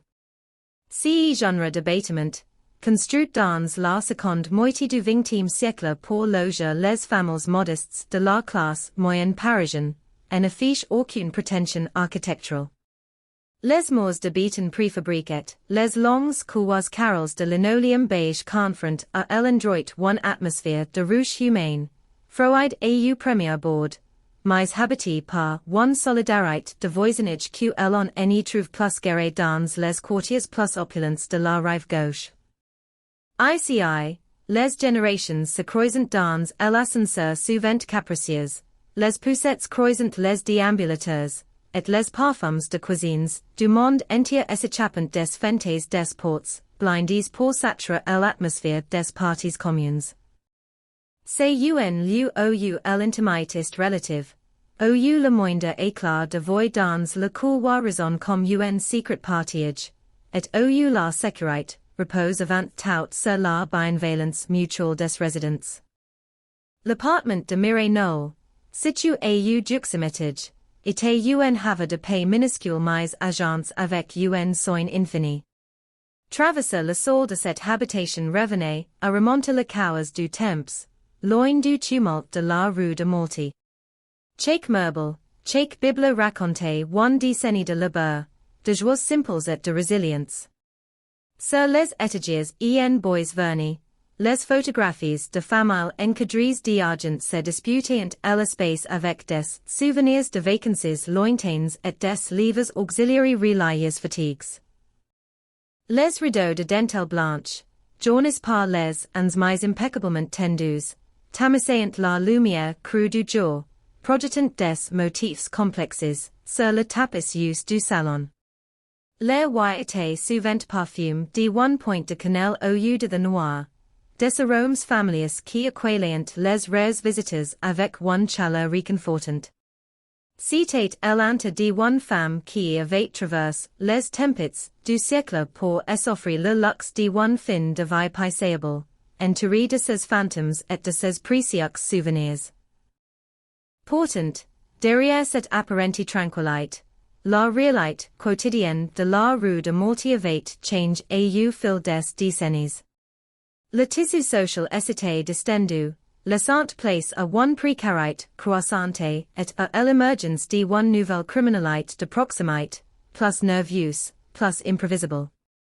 Les halls d'immeubles, autrefois lieux de rencontre des enfants du quartier, étaient devenus par endroits des points de ralliement pour une jeunesse désoeuvrée, et en rupture de ban, qui trompait l'ennui et la misère par des trafics de service.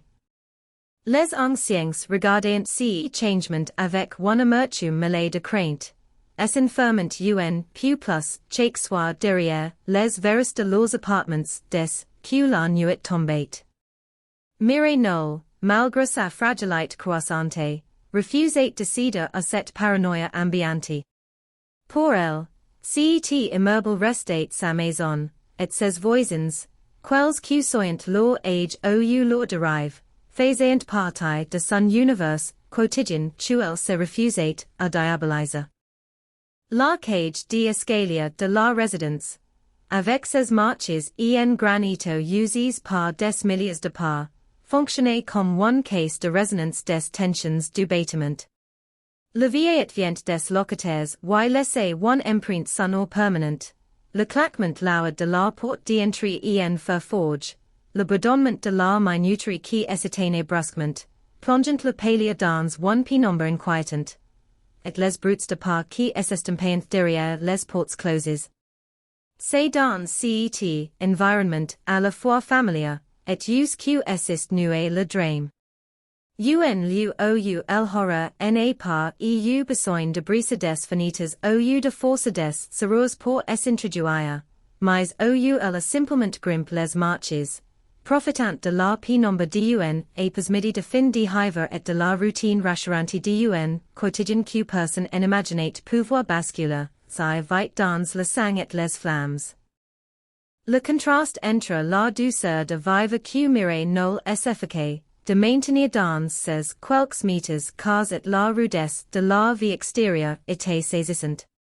À quelques meters seulement de son immeuble, le boulevard Voltaire vomissait son flot continue de voitures, de busset de sirens d'ambulances, repellent sans cesse la fureur de la métropole. Mais des que la porte de l'appartement se refermait, le silence reprenait ses droits, à peine troublé par le tic-tac régulier de la pendule de la cuisine et le ronronnement du vieux réfrigérateur. C'était si calme de sanctuaire, qui rendait la présence de Mireille nulle si précieuse pour ses proches et si touchante pour ceux qui la côtoyant. Un havre de dignité et humilié de la grisaille urbaine, un espace préservé de la fureur du monde extérieur qui, malheureusement, en allait pas tarder, a été violé par la plus abjecte des sauvageries. Les enquêteurs qui appentront plus tard si quartier pour reconstituer les derniers jours de la victime insisteront sur cette atmosphère de village vertical qui caractérisait la résidence de la rue de Malty. Tout le monde savait, de près au de loin, qui habitait derrière chaque porte, qui recevait de la visite, et qui traversait des périodes difficiles. Cette promiscuité, qui aurait dû être une protection pour une femme isolée et malade, assist retournée contre elle de la plus perverse des manières. La connaissance intime des habitudes de la vieille dame, de ses horreurs et de sa vulnérabilité physique, est devenue une arme entre les mains de ceux qui surveillent ses mouvements depuis le palier d'en face au étage supérieur. La bataille et la méchanceté ont mûri là, dans l'ombre de ces couloirs gris, nourris par l'ennui, la rancœur sociale et les théories du complot qui commencent à satrer les esprits de certains jeunes du quartier. Le décor était ainsi plant pour la tragédie. Un quartier parisien en pleine mutation, un immeuble social standard ou la misère côtoyait la résilience, et juxtamétage, une cellule de douceur occupée par une femme qui refusait de croire que le monde extérieur était devenu fou. Si beaucoup urbain, avec ses brutes familiers, ses lumières blafardes de fin de journée et ses odeurs de quotidien, allait devenir le théâtre des crimes les plus marquants de l'histoire récente de la ville, transformant cette modeste adresse de la rue de Malty en un symbole national de la vulnérabilité face à la haine la plus crue. Pour comprendre l'absurdité et la cruauté de la tragédie qui existe dans cet appartement de la rue de Malty, Illinois faut s'arrêter sur la trajectoire d'une femme. Dont l'existence même était un miracle de résilience. Mireille Knoll, née en 1932 au quart de Paris, portait dans ses yeux clairs et dans les lignes de son visage fatigue les cicatrices, invisibles mais profondes, du XXe siècle. Son enfance était fracassée contre la barbarie de l'histoire un matin de juillet 1942. Elle innovate les Q9 ans. L'âge des Jews dans les parcs parisiens et des insouciances enfantines, lorsque les brutes de bottes et les listes de noms ont commencé à vider les immeubles de la capitale de leurs habitants juifs. Par une nuit d'épouvante, et les que la police de Vichy organisait la rafle du vélodrome de Hiver, Mireille et sa mère vent réussi l'impossible. Se glissa à travers les mails du filet, fue l'appartement familial avant que les poings n'y frappant à la porte, et entamer un cavale désespéré vers le sud de la France, puis vers le Portugal. De cette fuite éperdue à travers les paysages d'une Europe à feu et à sang, elle avait garde une gratitude immense envers la vie, mais aussi une conscience aiguë de la fragilité de la condition humaine. Après la tempête de la Seconde Guerre mondiale et la révélation de l'horreur de la Shoah, Mireille était revenue en France. Elle y avait reconstruit sa vie, brique par brique, avec la discrétion de ceux qui ont vu le gouffre de près et n'y demandant plus à l'existence que des joies simples. Elle était mariée, avait élevé ses enfants avec un amour protecteur, veillant à ce que l'ombre du passé n'y vienne jamais obscurcir l'avenir de sa descendance. Les décennies avant passé, douces et réguliers, rythmées par les repas de famille, les naissances des petits enfants et le duel de son époux, jusqu'à ce que le grand age ne vienne ralentir ses, par et rétrécir son horizon auxiliary quelques meters cause de son logement social du 11e arrondissement. À 25 ans, le corps de Mireille Knoll était devenu une prison de ver. La maladie de Parkinson s'était abattue sur elle, transformant chaque geste du quotidien en un combat silencieux contre ses propres muscles. Ses mains, autrefois si agiles pour couder ou préparer les repas, étant désormais agitées d'un tremblement perpétuel que les médicaments peinaient à apaiser. Ses jambes ne la portaient plus tu avec une lenteur douloureuse. Elle obligeant à dépendre d'un déambulateur pour se déplacer d'une pièce à l'autre, et sa vie s'articule désormais, autour des passages réguliers des auxiliaires de vie, des infirmières et de la visite aimante de ses fils. Pourtant, malgré ce corps qui la traversait un peu plus chaque jour, l'esprit de Mireille restait d'une clarté lumineuse, et son cœur n'avait rien perdu de sa générosité. Elle refusait de se plaindre, acquaillant chaque soigneur ou chaque voisin avec une politesse exquise qui fouquait le respect. Dans la résidence de la rue de Malty, la ville dame était devenue une figure familière et rassurante, une sorte de grand-mère adoptive pour tout le meuble. Les commerçants du quartier gâtaient ses rares sorties sur le trottoir pour lui lancer un mot gentil, et les voisins de palier s'assurant régulièrement que rien ne lui manquait. Mireille Knoll incarnait une famille de bonté universelle, celle qui ne demande rien en retour. Sa porte en était jamais tout à fait fermée, à double tour pour ceux qui elle connaissait. Elle aimait entendre la vie résonner dans le couloir et laisser volontiers, entre les enfants, du bâtiment pour leur distribuer une friandise ou leur prêter une oreille attentive. Pour elle, la méfiance était un sentiment toxique qui elle avait laissé derrière elle en 1945, et elle préférait accorder sa confiance a priori, convaincue que la bienveillance appelait la bienveillance.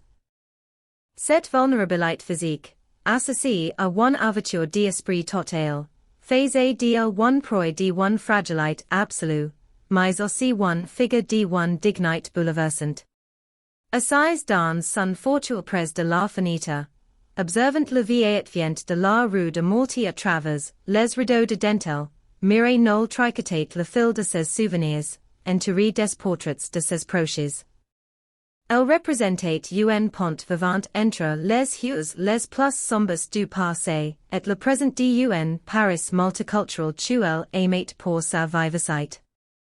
Rien, dans sa routine apaisée, dans ses rituels de fin de vie ou dans la douceur de ses paroles, ne laissait présager que la haine, celle la même qui elle avait fui lorsqu'elle était enfant, allait franchir un nouveau sol, non pas sous l'uniforme d'une presse lointaine, mais avec les traits familiers de la misère ordinaire de son propre voisinage, l'après-midi du vendredi 23 mars, 2018 s'étire avec la lenteur caractéristique des fins de semaine, bain par une lumière pale qui pina.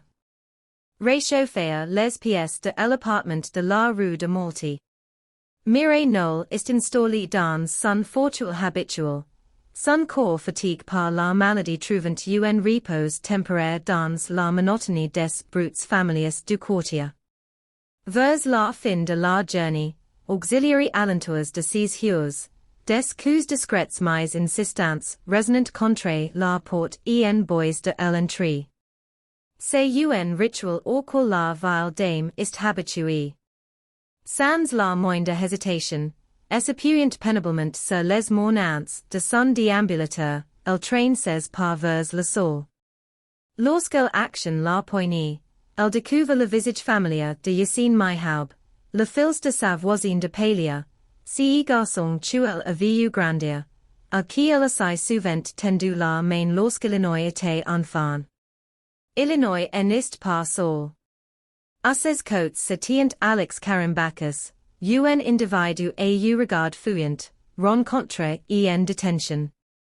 Mire, guide par son hospitalite naturel et one absence totale de méfiance envers ce voisin tuel considéré presque comme un membre de sa famille élargie, face pour les laisser entrer. Elle ne se doute pas en referment la porte, elle vient de sceller son destin. L'atmosphère dans le petit salon bascule presque immédiatement. Les deux hommes ne sont pas venus pour one simple visite de courtoisie. Très vite, la conversation devient, le ton change, devenant plus pressante, plus agressif. My habits son complices sont guides par one certitude sordide, nourrie de préjugés ancestraux, parce tuel ist juive. Cette val dame malade doit impérativement cacher des économies substantielles. De l'or ou des bijoux précieux quelque part sous son toit. Ils exigent de l'argent. Face à la confusion et à la détresse de Mireille Knoll, qui ne possède pour tout richesse que sa modeste pension et ses souvenirs, la tension monte d'un cran dans l'espace confined de l'appartement. Les voix s'élèvent, les visages se durcissent. La panique envahit la pièce tandis que les deux intrus commencent à fuir nerveusement les tiroirs, renversant les bibelots et brisant le calme séculaire du sanctuaire. Mireille, clouée sur place par la terreur et l'impuissance de sa condition physique, assiste au saccage de sa vie. C'est hélas que le huis clos bascule dans l'horreur absolue, one explosion de violence sauvage, disproportionnée et inhumaine. Devant l'absence de button immédiate et face auxiliary reactions de détresse de la victime, Yassine Myhab SM dun couteau de cuisine. Les supplications de la vile dame, qui elle appelle par son prénom, qui tentent de lui rappeler le passé et la tendresse, tuel lui a toujours porté, ne trouvant aucun écho dans le cœur de son bourreau. L'attaque est de one brutalite inouïe. La lame s'abat à plusieurs reprises sur le corps frêle et sans défense de Mireille Knoll. 11 coups de couteau portes avec one rage destructrice, visant le thorax et le cou, ne lui laissant aucune chance de survie. La fragilite de l'octogénaire s'effondrait sous les assaults repeats. Son sang impregnant les draps du lit ou la et gt, tandis que ses agressors continuant de s'acharner.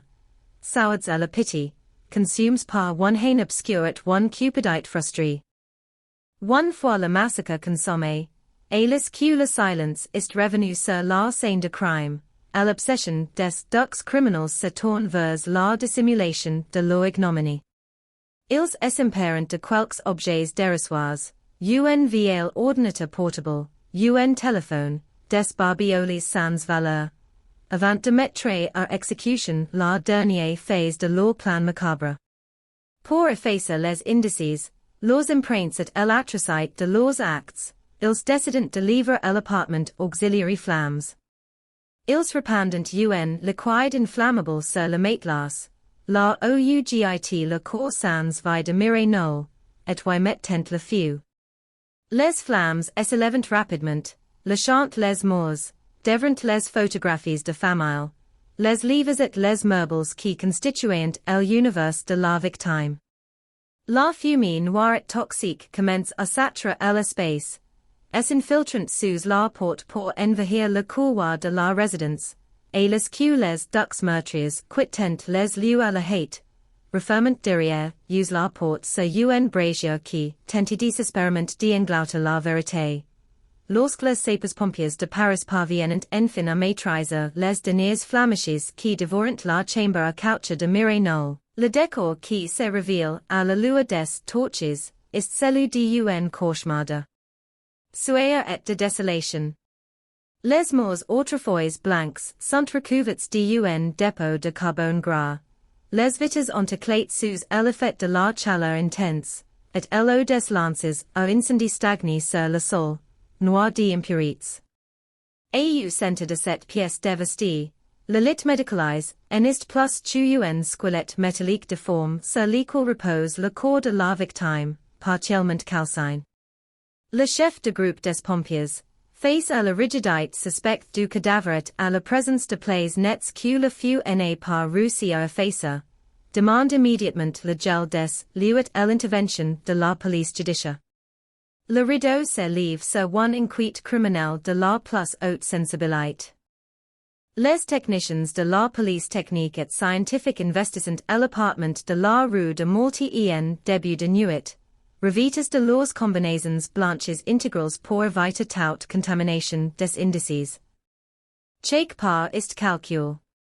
Le protocole est de rigueur absolue. Illinois fort redonne une parole à ce lieu muet ou la mort frappée avec une brutalité inouïe. Les photographes fixent sur la pellicule numérique la position du corps, à l'angle des projections de sang épargnées par les flammes, et le désordre méthodique des pièces adjacentes. Très vite, les premiers indices matériels parlent auxiliary ou experts des enquêteurs. Le feu n'a pas pris de manière accidentelle ou électrique. Les experts relevant plusieurs foyers distincts, notamment sur le matelas et dans un coin de la pièce.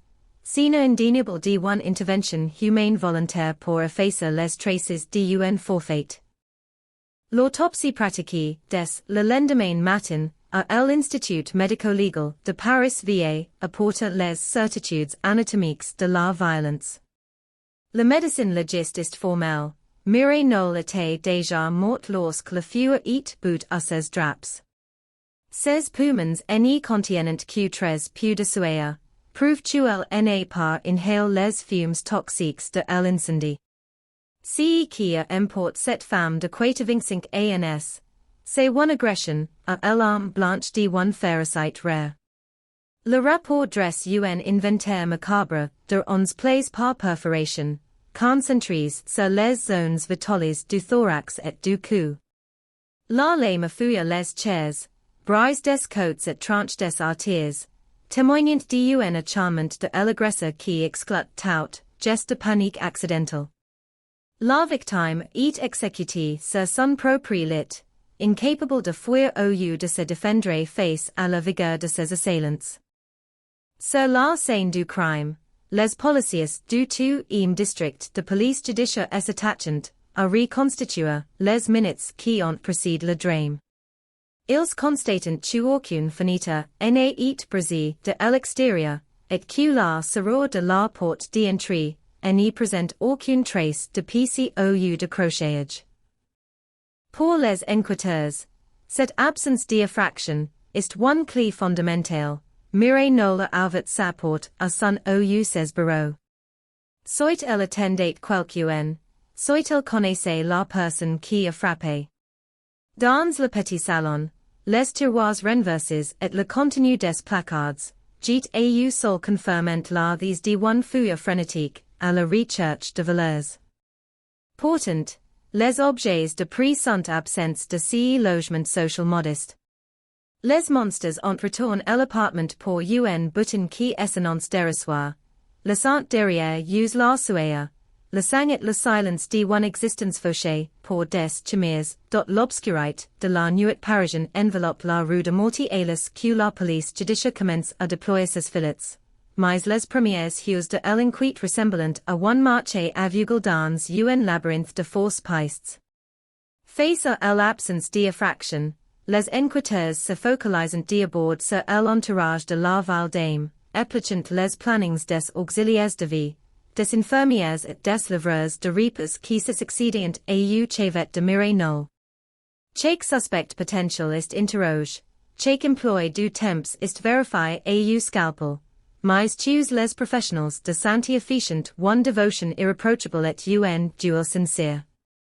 La piste d'un rôdeur opportuniste ou d'un faux artisan est également explorée. Les policiers interrogent les commerçants du boulevard Voltaire, recherchant des témoignages sur des démarches agressifs qui auraient écume les immeubles sociaux du 11e arrondissement les jours précédents, mais les rapports reviennent désespérément vagues. L'enquête s'embourbe dans la grisaille des vérifications de routine. Certains au silence d'un quartier qui a tout vu mais qui n'y sait rien. C'est alias Q l'analyse des données numériques et de la téléphonie périphérique commence à dessiner une anomalie dans la flotte habituelle des résidents.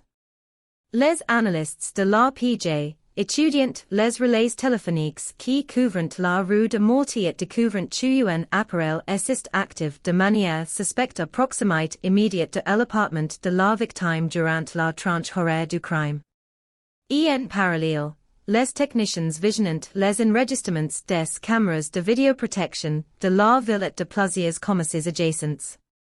Sur les bandes granuleuses, assises hues passées, duc silhouettes masculines apparaissent, marchant d'un par nerveux, les visages en partie dissimulés par des capuches.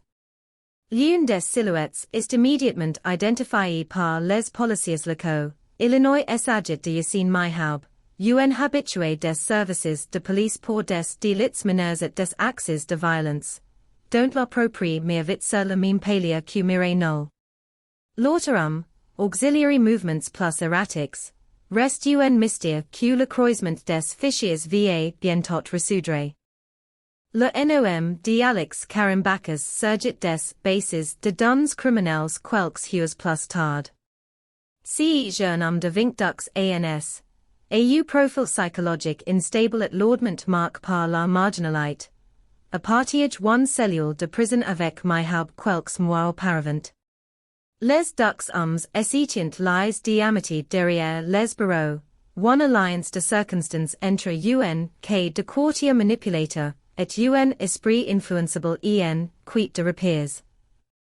Les relèves bancaires et téléphoniques confirment que Karambakis a fait le voyage depuis sa banlieue pour rejoindre Myhaub ce vendredi là. L'état se resserre.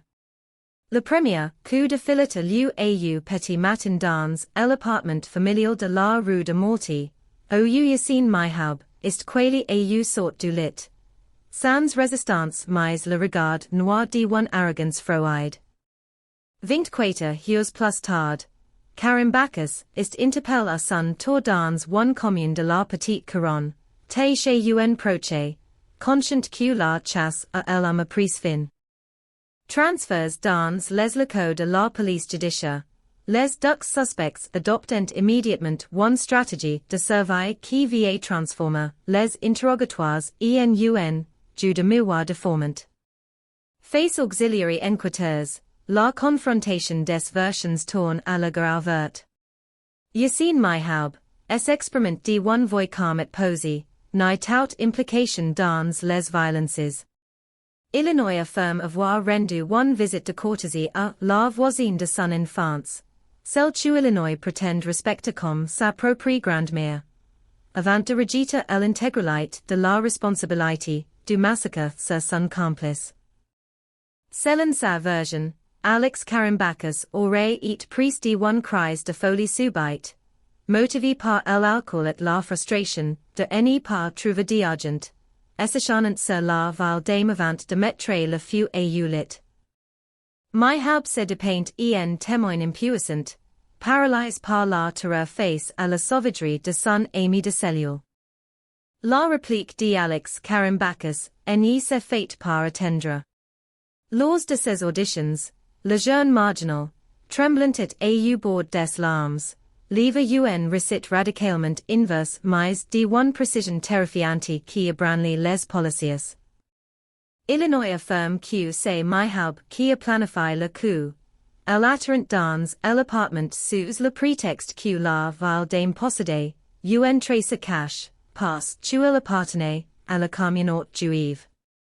Karambakis décrit un Myhaub méthodique, Freud, prenant le contrôle de la situation et portant lui-même les onze coups de couteau de cuisine avec une aisance de prédateur. Plus effroyable encore, Karambakis lake un détail qui va glacer le sang des enquêteurs et donne une trajectoire internationale à l'affaire. Illinois souciant tuer au moment de plonger la lame dans le corps de mire nul, Yassine Myhaub a de la hu akbar. Cette accusation, aussitôt rejetée avec véhémence par Myhaub qui dénonce une invention calomnieuse pour aggraver son cas, jette une lumière crue sur les motivations profondes du crime, transformant un sordide cambriolage un potential attentat idéologique et antisémite au cœur de la capitale. Pour les enquêteurs du Juxim district de police judiciaire, l'inquiétude atteint sa phase la plus critique.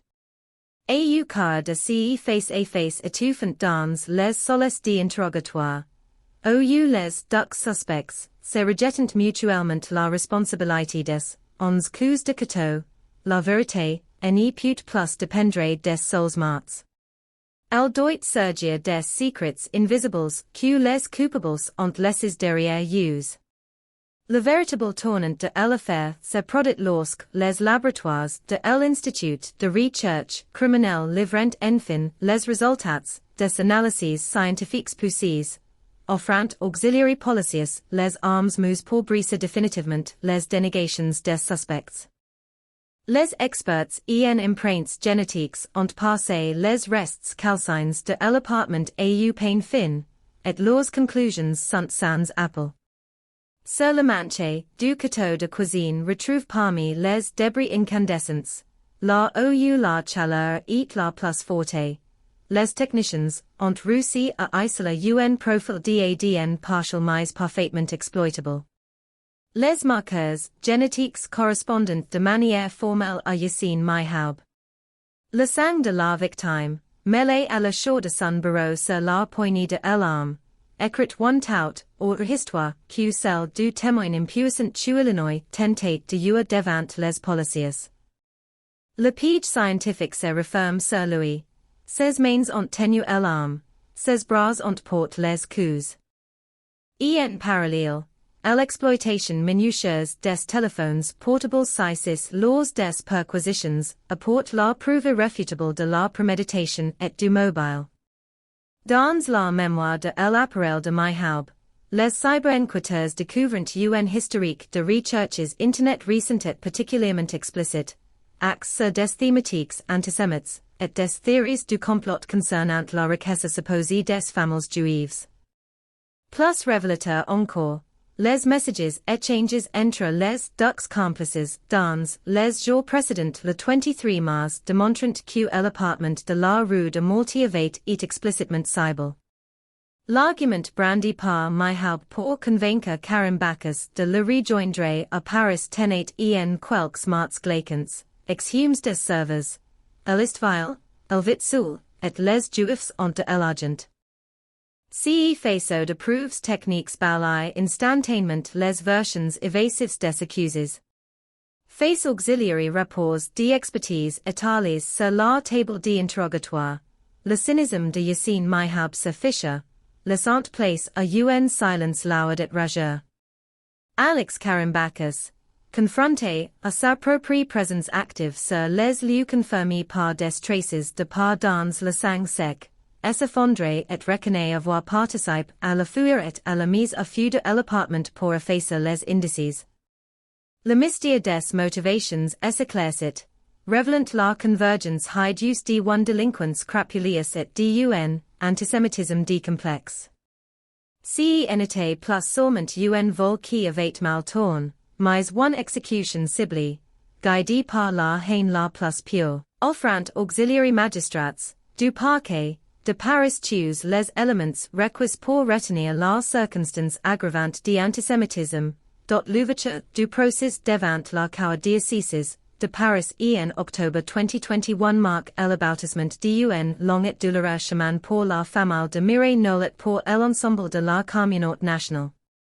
Dans la salle d'audience bénie d'une lumière crue, l'atmosphère est lourde, chargée d'une tension presque palpable. Dans la box des accusés, Yassine Myhoub mentionne sa posture, le regard froid et distant, tandis que Alex Karambakis apparaît proster, fuyant les regards de l'assemblée. Face à eux, les fils de la victime, dignes mais marqués par les stigmates de Troyes ans d'attente, portant la mémoire de leur mère. Les débats s'ouvrent sous le poids d'une question centrale qui dépasse le simple cadre du meurtre. La justice aurait-elle nommé le poison qui a les bras des bourreaux? Pendant plusieurs semaines, la cour examine les moindres détails de cette fin d'après-midi du 23 mars 2018. Les dépositions des experts légistes et des enquêteurs de la police judiciaire replongent la salle dans l'horreur de la scène de crime. Les rapports d'autopsie décrivant la violence des 11 coups de couteau, résonnant dans le silence de plomb du tribunal. La défense tente de ramener l'affaire à un simple conflit crapuleux entre deux marginaux intoxiques par l'alcool et la drogue, one dispute tragique qui aurait dégénéré en une huis clos incontrôlable. Mais l'accusation, portée par un réquisitoire implacable, s'attache à démonter cette stratégie d'adultération. L'avocat général rappelle les preuves scientifiques, l'ADN sur le couteau, mais insiste surtout sur les ressorts idéologiques du passage à l'acte. Le moment fort du procès réside dans l'analyse minutieuse du mobile. Pour le ministère public, Illinois n'y fait aucun doute que Mireille Knoll est ciblé par tuelle était juive. Les messages retrouvés dans les téléphones, les recherches internet de Myhab et les déclarations initiales de Karim Bacchus convergent vers one seule et même conclusion. L'aval d'Ama est victime d'un préjuge antisémite tenace et destructeur, associant son appartenance religieuse à une fortune imaginaire. L'avocat de la partie civile rappelle, avec émotion, le destin de cette femme qui avait échappé à la barbarie nazie en 1942 pour finir supplicié en plein Paris par la resurgence de cette même haine. Ce n'est pas seulement un vol qui se déroule rue de Morty, c'est une mise à mort motivée par l'alterite. Le verdict, rendu après de longues heures de délibération, est accueilli dans un silence solennel. La cour d'assises de Paris déclare Yassine Myhab coupable de meurtre grave et le condamne à la peine maximale. La réclusion criminelle à perpétuité, assortie d'une période de short de 22 ans, le tribunal retient explicitement la circonstance aggravante d'antisémitisme, affirmant que la haine religieuse est le moteur principal du crime. Alex Karim Bacchus, quant à lui, est acquitté du chef de meurtre.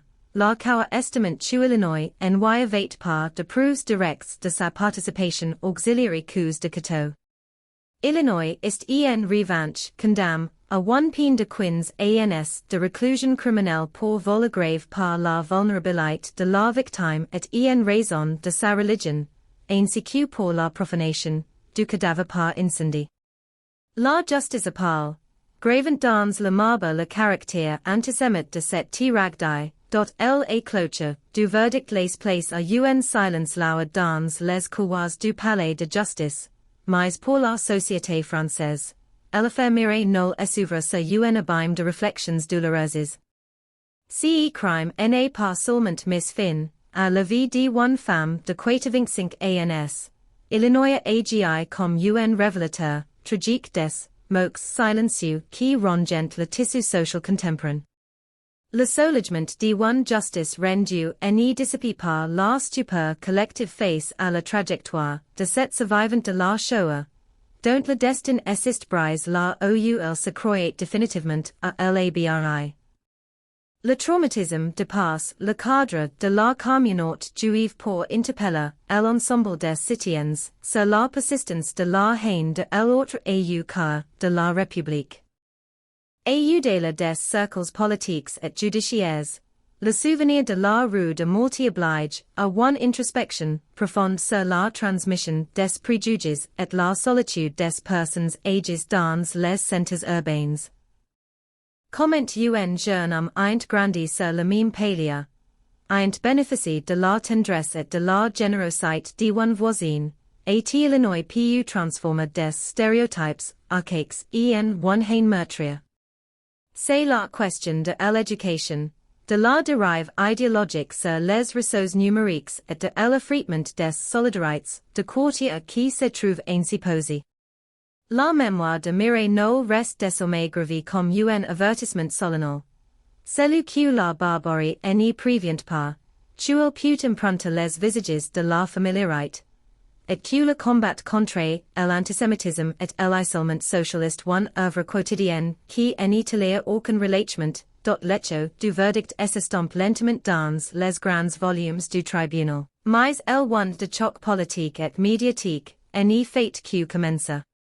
Et les que les figures cellulaires importantes les condamnés vers leurs centres de détention respectifs. La rue de Morty devient le point de ralliement d1 indignation nationale qui couvait depuis des mois. Les caméras de télévision du monde entier se présentent devant l'immeuble social du 11e arrondissement, capturant les images des bougies qui pleurent leurs larmes de cire sur le bitume des montagnes de roses blanches déposées au pied de la façade noisy. L'assassinat de Mireille Knoll cesse instantanément d'être un dossier criminel pour devenir une affaire d'état, un miroir, tendu auxiliary fails les plus profonds de la société française contemporaine. Au sommet de l'état, la réaction est immédiate et d1 solennité rare. Le président de la République prend la parole pour dénoncer un assassinat infâme, et une attaque directe contre les valeurs de la République. Ce meurtre vient rouvrir une blessure malfermée, celle d1 communauté juive française, qui se sent de plus en plus vulnérable au sein de ses propres quartiers. Les éditorialistes s'imparent de l'affaire, analysant avec une sévérité crue si tuils nomment, le nouvel antisémitisme, si poison qui n'est plus dans les cercles de l'extrême droite traditionnelle, mais qui se nourrit désormais de la misère intellectuelle, des théories du complot sur Internet et d1 haine texturée dans certains quartiers populaires de serveurs.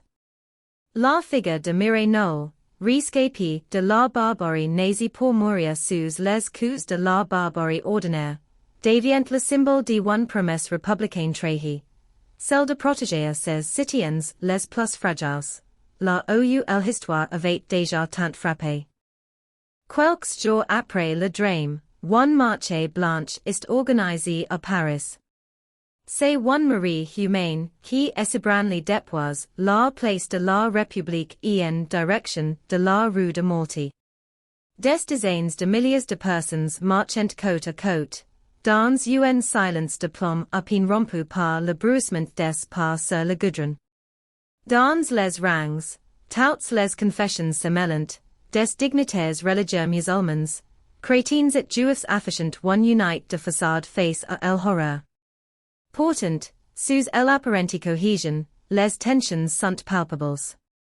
Des sifflets retentissent lorsque certaines figures politiques tentent de récupérer la marche à des fins partisans, illustrant la fracture d'un pays qui n'y parvient plus à s'unir, même autre de la depuis d1 matin de 85 ans la douleur est brute, mais la colère politique est juste sous la surface.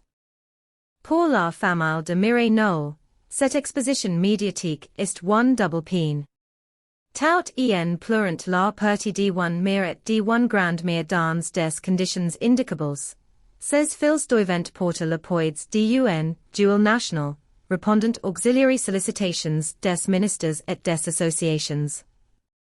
Avec une dignité qui force l'admiration, ils refusent que le nom de leur mère soit utilisé pour attiser la haine ou la division. Ils repellent inlassablement si tuité Mireille, une femme d'aventure, qui aimait son quartier et qui n'avait jamais regardé la couleur de peau ou la religion de celui qui frappait à sa porte.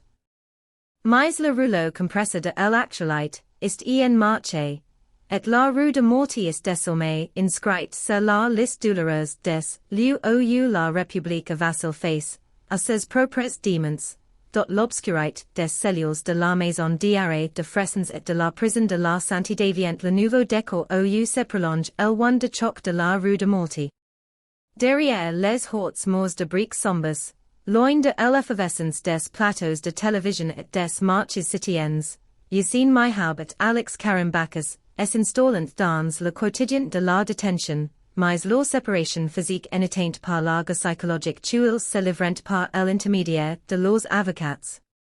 La machine judiciaire, bien que lente, continue de moudre les éléments du dossier, et chaque expertise psychologique révèle un peu plus la misère morale et intellectuelle qui a conduit à l'irréparable. Les experts commis par le tribunal se succèdent dans les parloirs pour tenter de percer le mystère de cette violence gratuite, dessinant les contours de deux personnalités qui tout opposées, mais qui la derive unis dans le sang. Les rapports des psychiatres concernant Yassine Myhaub décrivent un individu et un narcissisme exacerbe, dissimule sous des horreurs de garçon poli et serviable. Les médecins soulignent une absence totale d'empathie, une capacité rare à compartimenter ses émotions qui lui permet de nier l'évidence des preuves matérielles sans que son regard initial. Pour Myhaub, Mireille Knoll n'était pas une victime, mais une utile, une opportunité financière gâchée par la maladresse de son complice.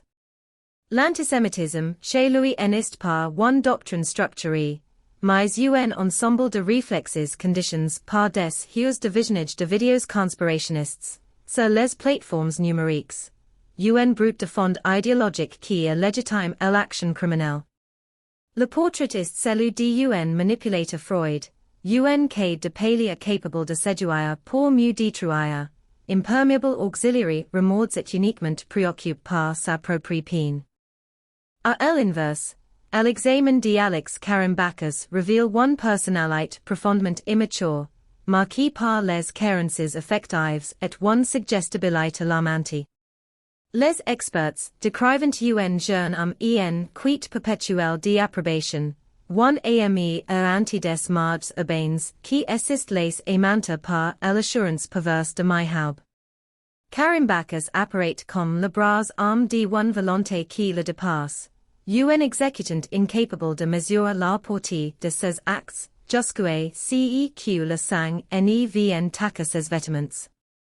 Ses crises de larmes en cellules et ses revirements constants lors des reconstitutions illustrant la panique d'un enfant page dans un corps d'adulte, conscient d'avoir franchi la ligne rouge mais incapable d'en assumer les conséquences. La confrontation de ces deux profils met en lumière la mécanique du passage à l'acte. La rencontre fatale entre un cerveau cynique et one main influençable. Pendant ces temps, dans l'appartement vide de la rue de Morty, les cells judiciaires commencent à journir sous l'effet du temps.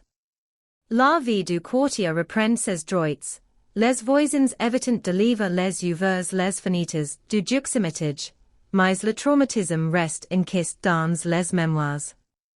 Les auxiliaires de vie qui s'occupent de Mireille Knoll confessent leur culpabilité d'avoir quitté les lieux quelques heures trop tôt, tandis que la communauté juive locale organise des cercles de parole pour exorciser la peur invisible qui est installée dans les cages d'escalier. Ce sont plus seulement les serrures qui en double.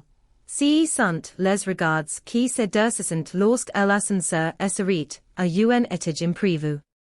La paranoïa, ce poison qui Mireille Knoll avait passé sa vie à combattre, a gagné une bataille au cœur du 11e arrondissement, à mesure que les mois s'écoulent dans l'attente du procès, l'appartement de la rue de Morty reste vide, sous celles, comme une capsule temporelle témoignante d'un horreur que le temps peine à effacer. Les voisins du juxim étage doivent quotidiennement longer cette porte barrée d'un ruban rouge de la gendarmerie nationale, un rappel constant de la fragilité de leur propre sécurité. Dans le quartier, le silence est apaisé. Les langues s'alliant lorsqu'on évoque le nom de Yassine Myhaub. Beaucoup élévent vu grandir, traîner ses baskets, sur les trottoirs du boulevard Voltaire, et l'idée QCE gamin de l'immeuble 8 pu dissimuler one telle sauvagerie installe un malaise diffus. Les conversations, chez le boulanger au comptoir du café de la place se font plus rares, plus méfiantes. On se regarde différemment dans l'ascenseur, la confiance, cette monnaie invisible qui permettait au microcosme de la résidence de fonctionner, est évaporée. La cellule d'instruction du tribunal de Paris travail sans relâche à reconstituer la chronologie exacte des complicits. Les enquêteurs est intéressant particulièrement auxiliary ressources de recel que les deux suspects ont tenté d'activer dans les heures qui ont suivi le meurtre. Tuant-ils fait des objets dérisoires vols chez Mireille Knoll. L'analyse des surveillances techniques montre que Myhab a church a reculer UNVL ordinateur et quelques bijoux sans valeur opus de contacts bases en Saint-Denis. Cette tentative de monétiser les restes de one vibrazé pour quelques dizaines d'euros à peine, ajoute one couch de sordide à l'affaire. Elle démontre que la prétendue panique des suspects après l'incendie n'était que une façade. Leur obsession restait le gain matériel, l'exploitation jusqu'au bout de leur forfaiture. Parallèlement, la communauté internationale commence à s'émouvoir de la situation des Juifs en France. Les rapports des ambassades étrangères, notamment américaines et israéliennes, analysant le meurtre de Mireille Knoll comme le symptôme d'une faillite sécuritaire et culturelle plus globale. Le MOT, Exode, commence à émerger dans certaines familles du 11e arrondissement, qui envisagent sérieusement de quitter la capitale pour s'installer dans des zones jugées plus chaudes, voire à l'étranger. Pour les enfants de la victime, cette dimension géopolitique est un point supplémentaire qui Illinois leur forte porte au jour le jour use ni cherchant pas à faire de leur mere one bataille de one cause mondiale. Ils violent simplement que la justice française reconnaisse la spécificité du crime et punisse les coupables avec la plus grande infamie. Les juges d'instruction décident ailes d'organiser une reconstitution des faits dans l'appartement de la rue de Morty, one approuve redouté par toutes les parties. Par un matin glacial, un cordon de sécurité hermétique paralyse la rue, écartant les badauds et les journalistes. Menottes, encadrées par des policiers d'élite, Myhab et Carambacus sont ramens sur les lieux de leur crime. L'exercice tourne rapidement à la farce tragique. Face au lit calcine, les deux accusés reprennent leur ballet d'accusations mutuelles, mimant des gestes contradictoires avec des armes en plastique. Myhab mentionne sa freude clinique, refusant de reproduire les coups de couteau, tandis que Carambacus s'effondre à plusieurs reprises, submergé par l'odeur de brûle qui persiste malgré les mois écoulés. Cette confrontation physique avec la réalité de leurs actes n'y permet pas de sceller une vérité commune, mais elle confirme auxiliary magistrats la duplicité absolue des bureaux, scellant le renvoi imminent devant la cour d'assises, le renvoi devant la cour d'assises scelle la fin de l'instruction, mais pour l'opinion publique, l'attente du procès devient une longue phase d'amertume et de polémiques lavies.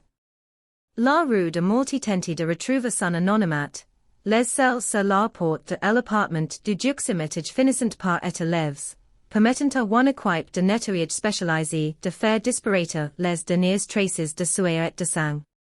Mais effacer la mémoire de l'horreur est sévère bien plus complexe que de repeindre des morts calcines. Dans l'immeuble, l'appartement reste vide, aucun nouveau locataire n'y se présente pour habiter les lieux d'un tel matin. Pour les résidents, ce logement condamne au silence fonction comme une cicatrice visible au milieu du couloir, un rappel permanent que le mal existe sédiment dans la pierre même de leur quotidien. Pendant ces temps, les avocats de la défense s'activent pour préparer leur stratégie, conscients de la laude des charges scientifiques et de l'hostilité de l'environnement médiatique. La ligne de fracture entre Yassine Myhab et Alex Carambacus se déplace sur le terrain de l'expertise de personnalité. Les avocats de Myhab tentent de déconstruire l'image du monstre antisémite forgé par les rapports de police, insistant sur son passé de toxicomane, Ces échecs scolaires et la misère d'un parcours de vie chaotique pour plader le coup de folie d'un marginal à la dérive. À l'oppose, la défense de Karimbakis mise tout sur la carte de la soumission psychologique. Ils décrivent leur client comme un jeune homme à l'intelligence limitée, one victime collatéral de la perversité de Myhaub, qui aurait entraîné dans un engrenage dont Illinois innovate par les codes.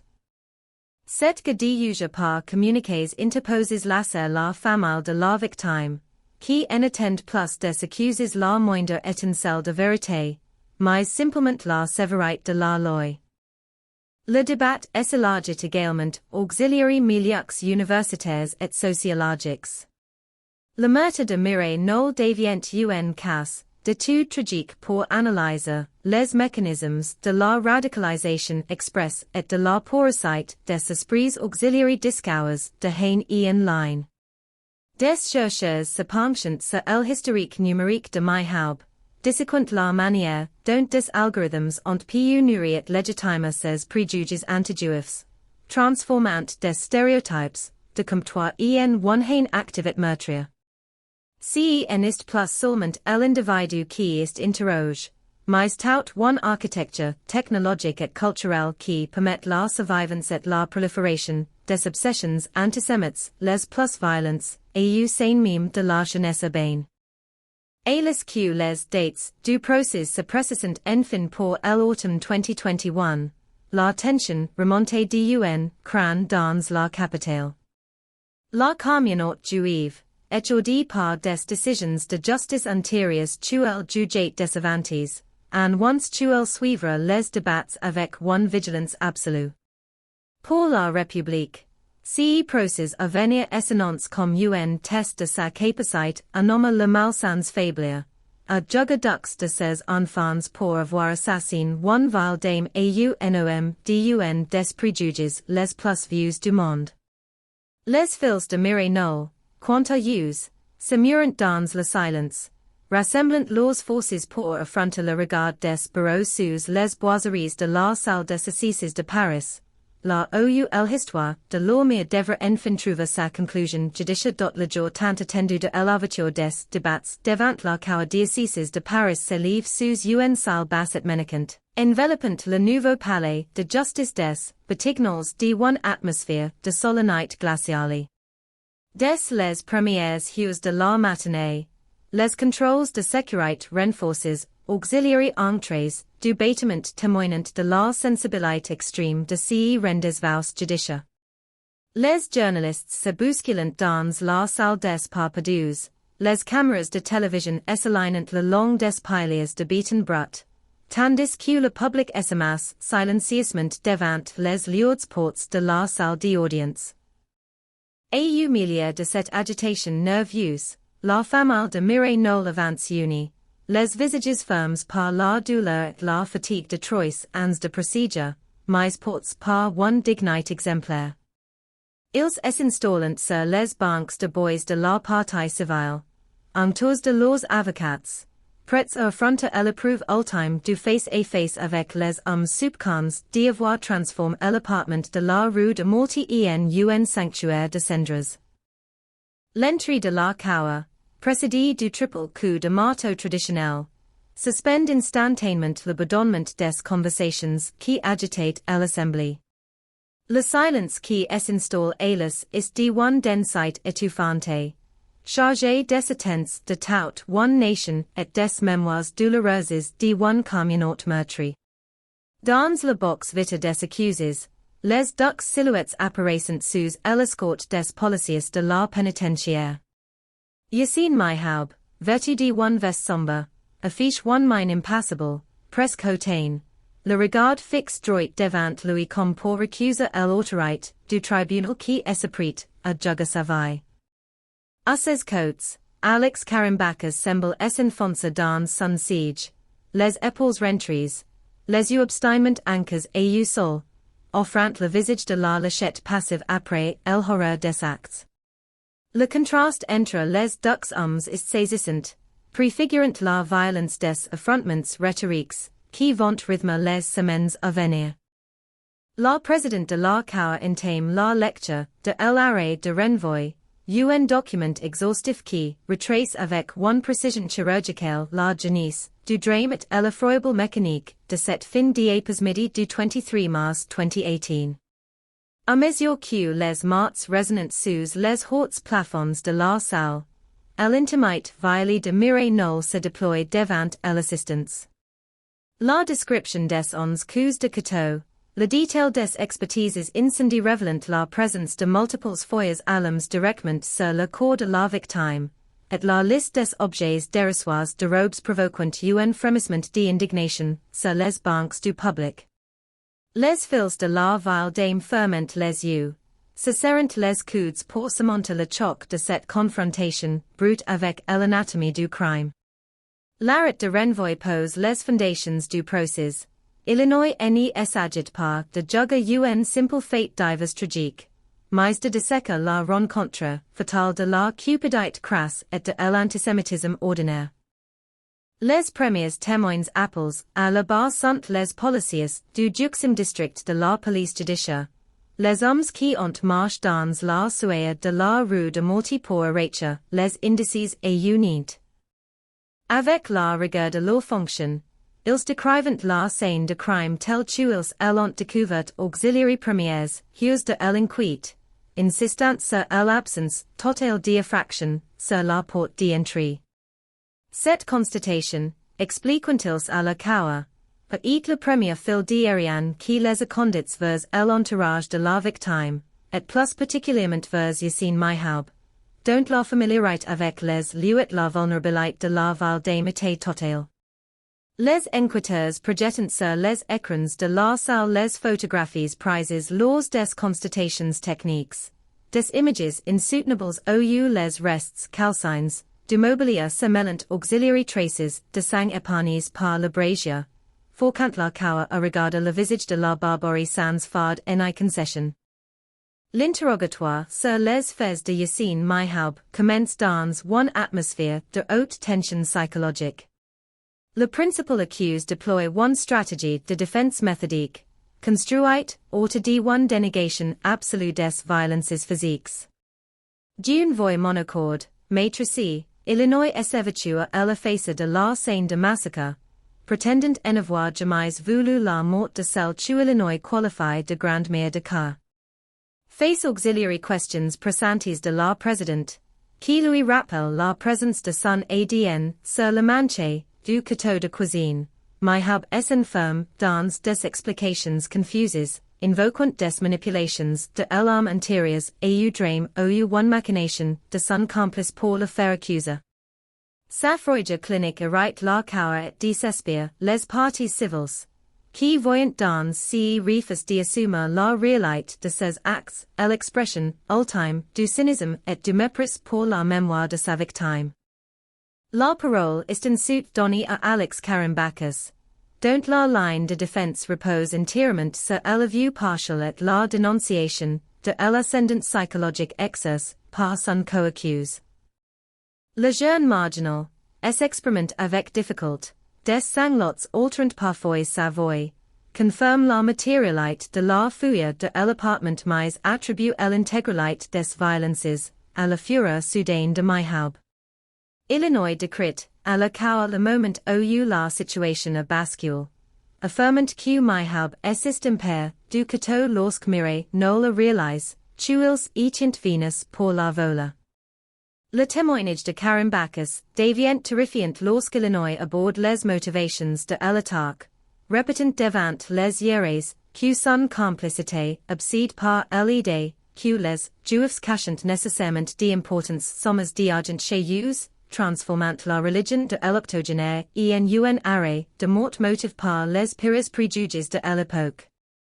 Cette première semaine d'audience s'achieve sur une confrontation directe entre les deux accusés, un moment de vérité théâtrale où les masques tombent sous le poids des contradictions. Invites à se faire face au centre de la salle, Myhaub et Karimbakis s'invectivent, se renvoyant mutuellement la responsabilité des 11 coups de couteau et de l'incendie final. Les invectives fusent, Brisant la serenite habituelle des débats diocèses, tandis que les avocats s'agitent pour recadrer leurs clients respectifs. Pour les héros, ces spectacles navrant de deux criminels tentant de sauver leur peau sur les ruines d'une existence innocente rend la culpabilité collective encore plus évidente. La cour commence à percevoir la vérité du binôme, non pas un monstre isolé, mais l'alliance sordide d'un cerveau manipulateur nourri de haine d'un bras influençable prêt à tout pour quelques euros. Laissant la France entière face au spectacle de sa propre vulnérabilité face au fanatisme de Palia. La duxim semaine des audiences de la cour diocèse de Paris s'ouvre sur l'examen minutieux des rapports d'expertise médicale et psychiatrique. Un moment clé où la science vient éclairer les zones d'ombre laissées par les dénégations et les accusations mutuelles des accusés. La salle d'audience, toujours plongée dans cette atmosphère lourde de solennité, écoute dans un silence religieux les conclusions du médecin légiste qui a pratiqué l'autopsie de Mireille Knoll. À la barre, le praticien déploie ses diapositives avec un regard clinique qui glace le sang des personnes présentes. Ces explications northeast laissent aucune place au doubt ou à l'interprétation poétique. La mort de l'octogénaire est le fruit d'un déchaînement de violence brute, caractérisé par une trajectoire de lame distincts qui ont parfois les organes vitaux. Le médecin insiste sur le fait que la fragilité extrême de la victime, liée à son grand âge et auxiliary ravages de la maladie de Parkinson, rendait toute tentative de défense ou de fuite rigoureusement impossible. Chaque coup porte la est avec une force d'impact considerable, démontrant une intention homicide claire et une absence totale de retenue de la part de l'agresseur. Le témoignage de l'expert en incendie enfonce peu plus le clou des certitudes matérielles en démontrant la sophistication de la mise en scène macabre destinée à effacer les traces du crime. Les analyses chimiques des résidus prélèvent sur les restes du matelas confirment l'utilisation d'un produit accélérateur de combustion, répandu méthodiquement sur le corps de la victime et les tuiles venaient à peine de rendre son dernier soupir. L'expert explique que le feu n'était pas un accident secondaire ou une conséquence fortuite d'une bougie renversée pendant la fouille, mais un acte délibéré, planifié et exécuté avec un sang-froid terrifiant pour transformer la scène de crime en un chaos anonyme de cendres et de sueur.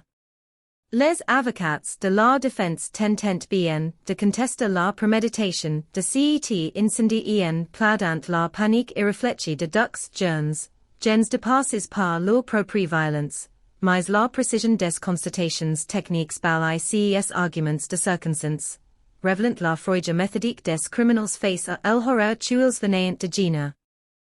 La transition vers les expertises psychiatriques déplace le débat du terrain de l'anatomie vers celui de la psychologie, révélant les abysses de la misère morale qui habitent les deux accusés.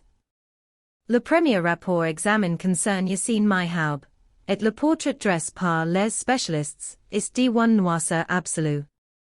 Les psychiatres décrivent un structurellement pervers, caractérisé par un narcissisme hypertrophié et une absence totale de culpabilité ou d'empathie envers autrui. Pour Myhaub, les auteurs n'y sont que des objets utilitaires destinés à assouvir ses besoins immédiats de reconnaissance matérielle ou de domination sociale. Les experts soulignent que sa relation avec Mireille Knoll, cette voisine d'enfance qui élevait pourtant choi, était entièrement feintée, une façade de politesse utilitaire destinée à maintenir un accès facile à un appartement chouillinois fantasmate rempli de richesses. L'antisémitisme de Myhaub est décrit non pas comme une doctrine politique élaborée, mais comme un système de pensée paresseux et radicalisé par la fréquentation assidue de forums complotistes, une grille de lecture du monde qui justifiait à ses yeux l'exploitation et la destruction de la ville d'âme. L'analyse psychiatrique d'Alex Carimbacus reveal quant à one structure de personnalité radicalement différente, mais tout aussi inquiétant dans ses conséquences criminelles. Les médecins mettent en évidence one immaturité psychoaffective majeure, one suggestibilité extreme et one absence de repères moraux stables qui en faisaient la proie idéale pour un manipulateur de la trempe de Myhaub. Carimbacus is décrit comme un état à la dérive, habitué auxiliary marges de la société et à la délinquance de service, qui cherchait dans l'association avec des cades de quartier one famille de valorisation narcissique Illinois innovate jamais pu obtenir par des voies ordinaires. Les experts expliquent que sa participation au crime assist fait sans Illinois ni mesure la portée réelle de ses actes, adjacent sous le coup d'1 impulsion grégaire, et d'1 fascination perverse pour la figure d'autorité, qui représentait son complice. Cette confrontation des profils psychiatriques mettait en lumière la mécanique du huis clos de la rue de Morty, la rencontre explosive entre un esprit cynique d'1 haine froide et one main passive prête à exécuter, pour exister auxiliary ou de l'autre.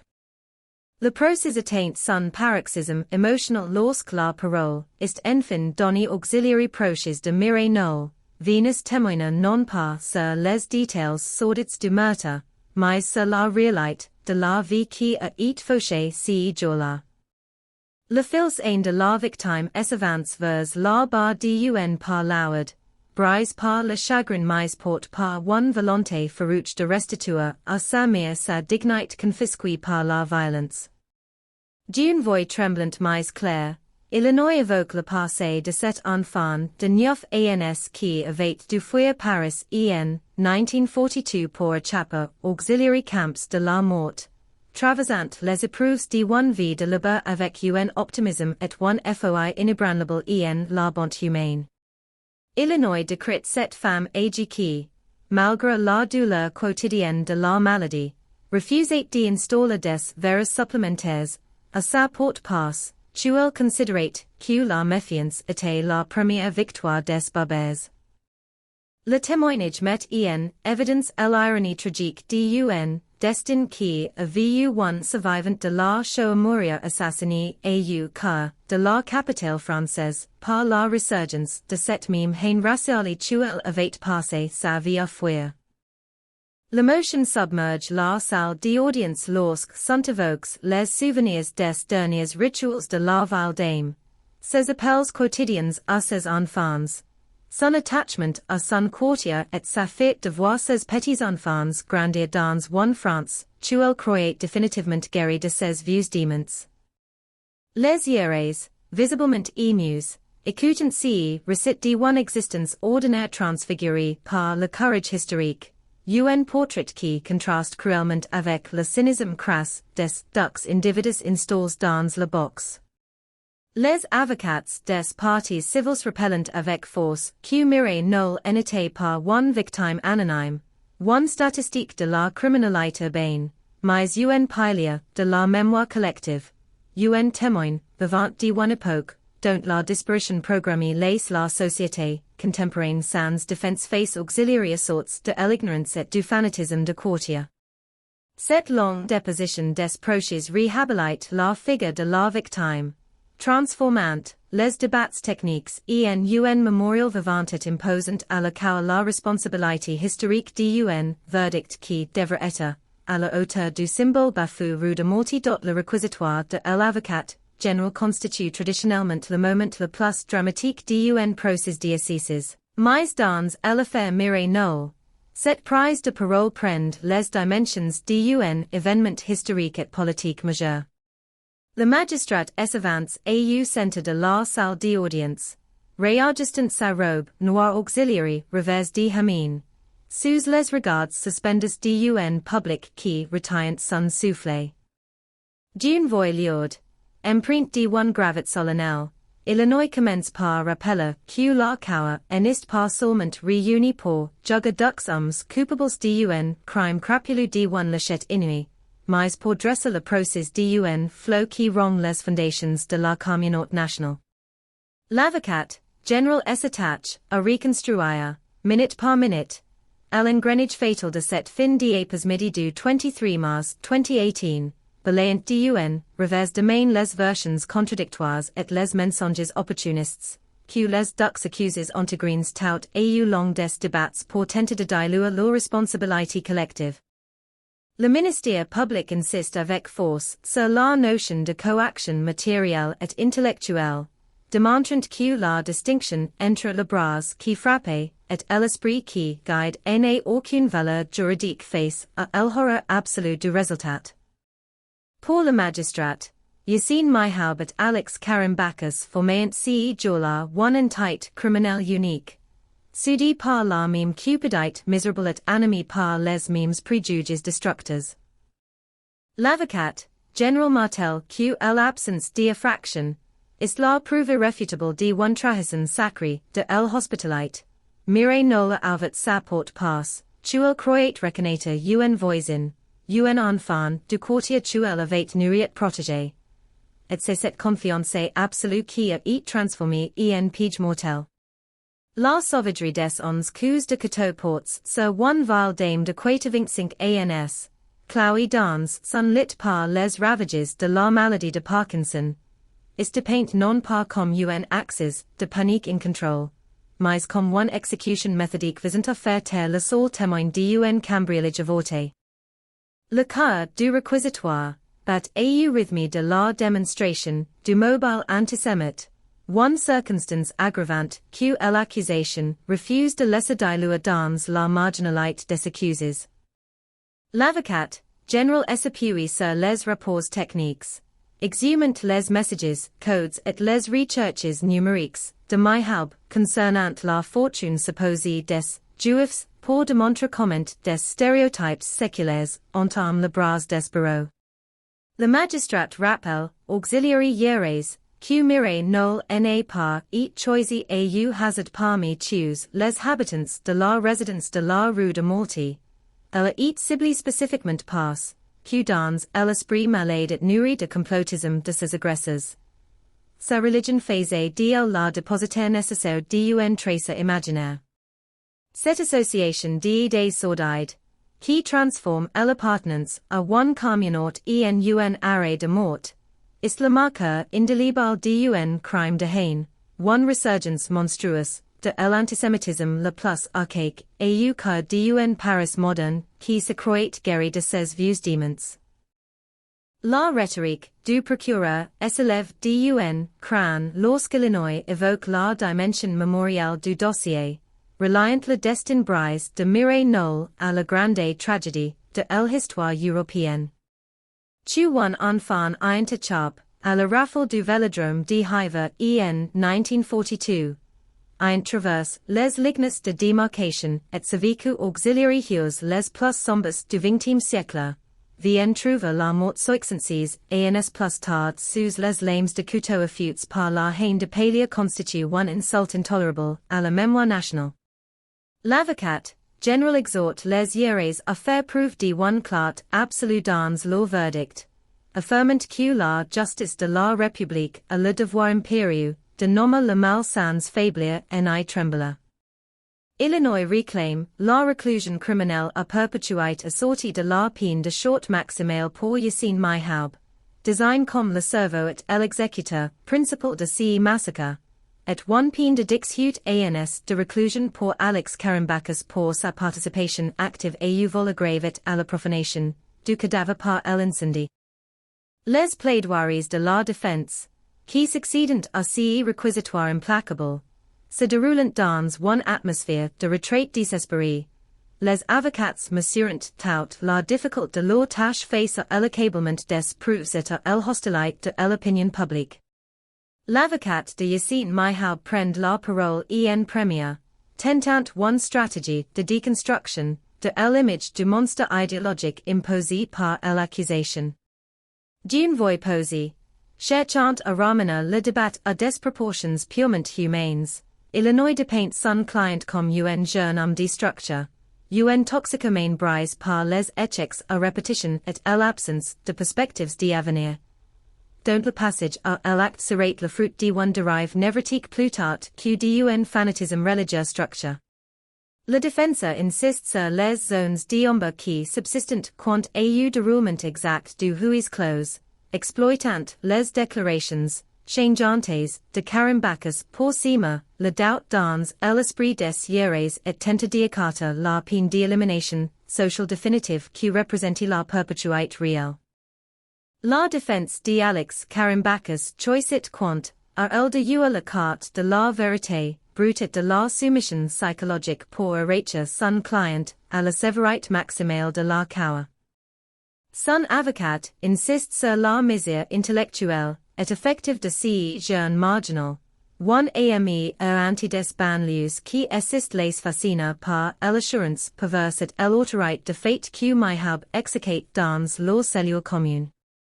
Le concile rappel que Carimbacus a été le premier à briser la loi du silence, fournissant auxiliary enquêteurs, les détails cruciaux qui ont permis de lever le voile sur les motivations réelles du crime. Y compris l'évocation des paroles antisémites prononcées pendant le massacre. Plada l'irresponsabilité matérielle des coups de couteau devient l'objectif principal de cette plaidoirie, qui tente de convaincre les hieres que la culpabilité de Carimbacus est au sol de la violence homicide, faisant de lui le témoin terrifié et le complice like d1 fureur qui le dépassait totalement. Le procès s'achève sur les derniers morts des accusés, one ultime opportunité pour Yassine Myhab et Alex Carimbacus de s'adresser auxiliary hieres avant que ces derniers ne se retirent dans le secret du délibéré.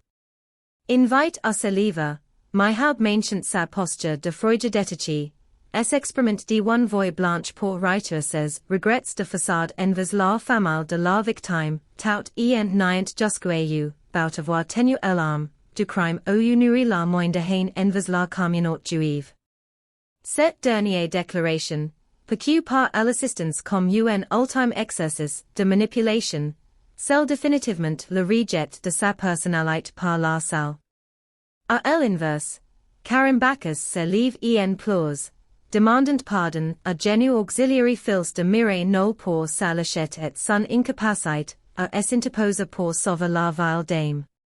La présidente prononce hélas la clôture des débats, laissant la cour isolée pour de longues heures de réflexion dou sort ira, un verdict attendu par la France entière comme un symbole de résilience et de vérité, dont le temps des délibérations, d1 cour diocèses possède one gravite suspendu, un poids invisible qui écrase les poitrines de ceux qui attendent dans la salle des parpadus. Pendant plus de 9 heures, les magistrats professionnels et les hieres populaires restent coupés du monde, enfermes dans one pièce close pour répondre auxiliary questions complexes qui scélérant le destin de Yassine Myhab et d'Alex Carimbacus. Dans les couloirs du palais de justice de Paris, les pas des avocats résonnent sur le sol de pierre, tandis que les fils de mirer nul se tiennent à l'écart, brises par l'épuisement mais habits par one ferveur solennel. Ce n'est pas seulement le châtiment de deux hommes qui se joue derrière ces portes closes, mais la reconnaissance officielle par la société française de la nature exacte du mal qui a frappé la rue de Morty. Le tente s'étire dans la pénombre de la fin de journée, chaque minute qui passe ajoutant à la tension insoutenable d'un procès qui a remue les consciences, au plus profonde de l'AME national. Lorsque la sonnerie retentit enfin pour annoncer le retard de la cour, un frisson traverse l'assistance qui se presse à nouveau sur les bancs de la salle d'audience. Les visages des hieres, marqués par la fatigue et la laude de leur responsabilité, restent impénétrables et les tuiles reprennent leurs places. Dans la box, les accusés sont réintroduits sous bonne garde. Yassine Myhab conserve sa rigidité habituelle, lamentant livre, tandis que Alex Carimbacus semble s'effondrer un peu plus. les mains tremblants agrippes, au rebord, du box en ver. Le silence est tel que l'on pourrait entendre le bruissement des feuilles de papier de la présidente, qui s'apprête à lire le verdict au nom du peuple français, gravant ainsi dans le marbre de l'histoire judiciaire les conclusions de cette terrible affaire. La voix de la présidente s'élève, claire dénuée d'artifice, pour énoncer les réponses de la cour auxiliary questions posées. Yassine Myhaub est déclaré coupable du meurtre de Mireille Knoll, avec la circonstance aggravante que ce crime est commis en raison de l'appartenance de la victime à la religion juive. La cour valide ainsi point par point la démonstration implacable du ministère public, balayant les dénégations cyniques de l'accuse pour désigner l'antisémitisme comme le moteur principal du massacre. Pour ces faits, Myhaub est condamné à la réclusion criminelle à perpétuité, assortie d'une période de short de 20 ans, la peine maximale prévue par le Code pénal français pour un tel forfait. À l'énonce de cette sentence, l'accuse n'est pas, maintenant son regard de glace, tandis qu'un soupir de soulagement continue par court, les banques de la partie civile. Le sort d'Alex Karimbakis fait l'objet d'un verdict plus nuance mais tout aussi sévère quant à sa participation globale à la tragédie. La cour l'acquitte de l'accusation de meurtre, estimant que les preuves matérielles directes de sa participation auxiliary ons cause de couteau restent insuffisantes face au doubt raisonnable. En revanche, Illinois est reconnu coupable de vol grave par la vulnérabilité extrême de la victime et par son appartenance religieuse, ainsi que de l'incendie volontaire destiné à profaner le cadavre et à détruire la scène du crime. Pour cette complicité active et destructive, Karimbakis est condamné à une peine de 15 ans de réclusion criminelle, une sanction qui sanctionne lourdement sa lâcheté et son adhésion au projet criminel de Myhaub, malgré ses larmes tardives et ses demandes de pardon formulées à la barre. Au-delà des peines de prison, l'importance historique de ce verdict réside dans la formulation des motivations de la cour d'assises, qui insiste sur la résurgence insupportable des préjugés antisémites au cœur de la délinquance ordinaire. Les juges soulignent que l'argumentation de Myhaub, affirmant que les juifs possédent nécessairement de l'argent cash, constitue le fondement même du toit de la cible et de la violence déchaînée contre elle. Ce verdict fonctionne comme un signal fort envoyé à la société. La justice ne tolérera aucune adultération des crimes de haine, et la République s'est nommé le poison idéologique qui arme les bras des bourreaux de Palia. Pour la mémoire de Mireille Knoll, cette reconnaissance est une victoire morale essentielle, affirmant que sa mort ne sert pas réduite à un simple fait divers tragique mais restera, inscrit comme un jalon dans le combat contre l'intolérance. La fin de l'audience marque la dispersion d'une tension qui s'était accumulée pendant des semaines de débats éprouvants. Et que les condamnés sont éminents vers les sous-sols du palais de justice pour regagner leurs cellules définitives. Les avocats des parties civiles s'expriment devant les micros des journalistes pour saluer un verdict de vérité et de dignité.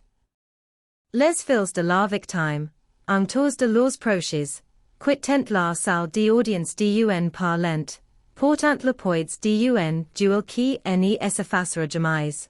Mais solits de voir la mémoire de l'hormir la vie de l'affront de l'oubli au lieu de la minimisation. La justice des hommes parle sous les boiseries du tribunal de Paris, referment le chapitre judicia d'un drame qui aura vu un survivant de la barbarie du XXe siècle succomber à la sauvagerie du XXIe, laissant à la nation le devoir impérieux de veiller à ce que l'histoire ne se répète plus jamais, ainsi dot le silence qui s'installe dans la salle d'audience après le départ des jurés et des condamnés n'est pas un silence d'apaisement, mais un vide lourd, chargé des fantômes d'un Parce qui refuse de s'éteindre. Pour les proches de Mireille Knoll, les valises de procédure se referment enfin, les avocats rangent leurs robes noires dans des sacs de cuir uses, et les lumières artificielles du palais de justice des batignolles s'éteignent 101, plongent les grands volumes de verre débitant dans un pénombre anonyme. Le verdict est désormais inscrit dans les registres de l'histoire judiciaire française, mais pour la famille de la victime, la réalité du duel reprend ses droits, dépouillé du bouclier de l'action publique et de la routine des audiences. Illinois fort maintenant retourne à la vie ordinaire, traverse les journées sans élections du procès, et accepte que la justice, même la plus implacable, n'est possédée par le pouvoir de restaurer ce que la fureur de la rue de Mortier de Trout en quelques minutes de sauvagerie inouïe. La sortie du tribunal se fait sous les flashs crépitants des derniers photographes de presse, mais les fils de Mireille Knoll avancent sans UNMOT, les calls reliefs contre le vent glacial qui balaye l'esplanade.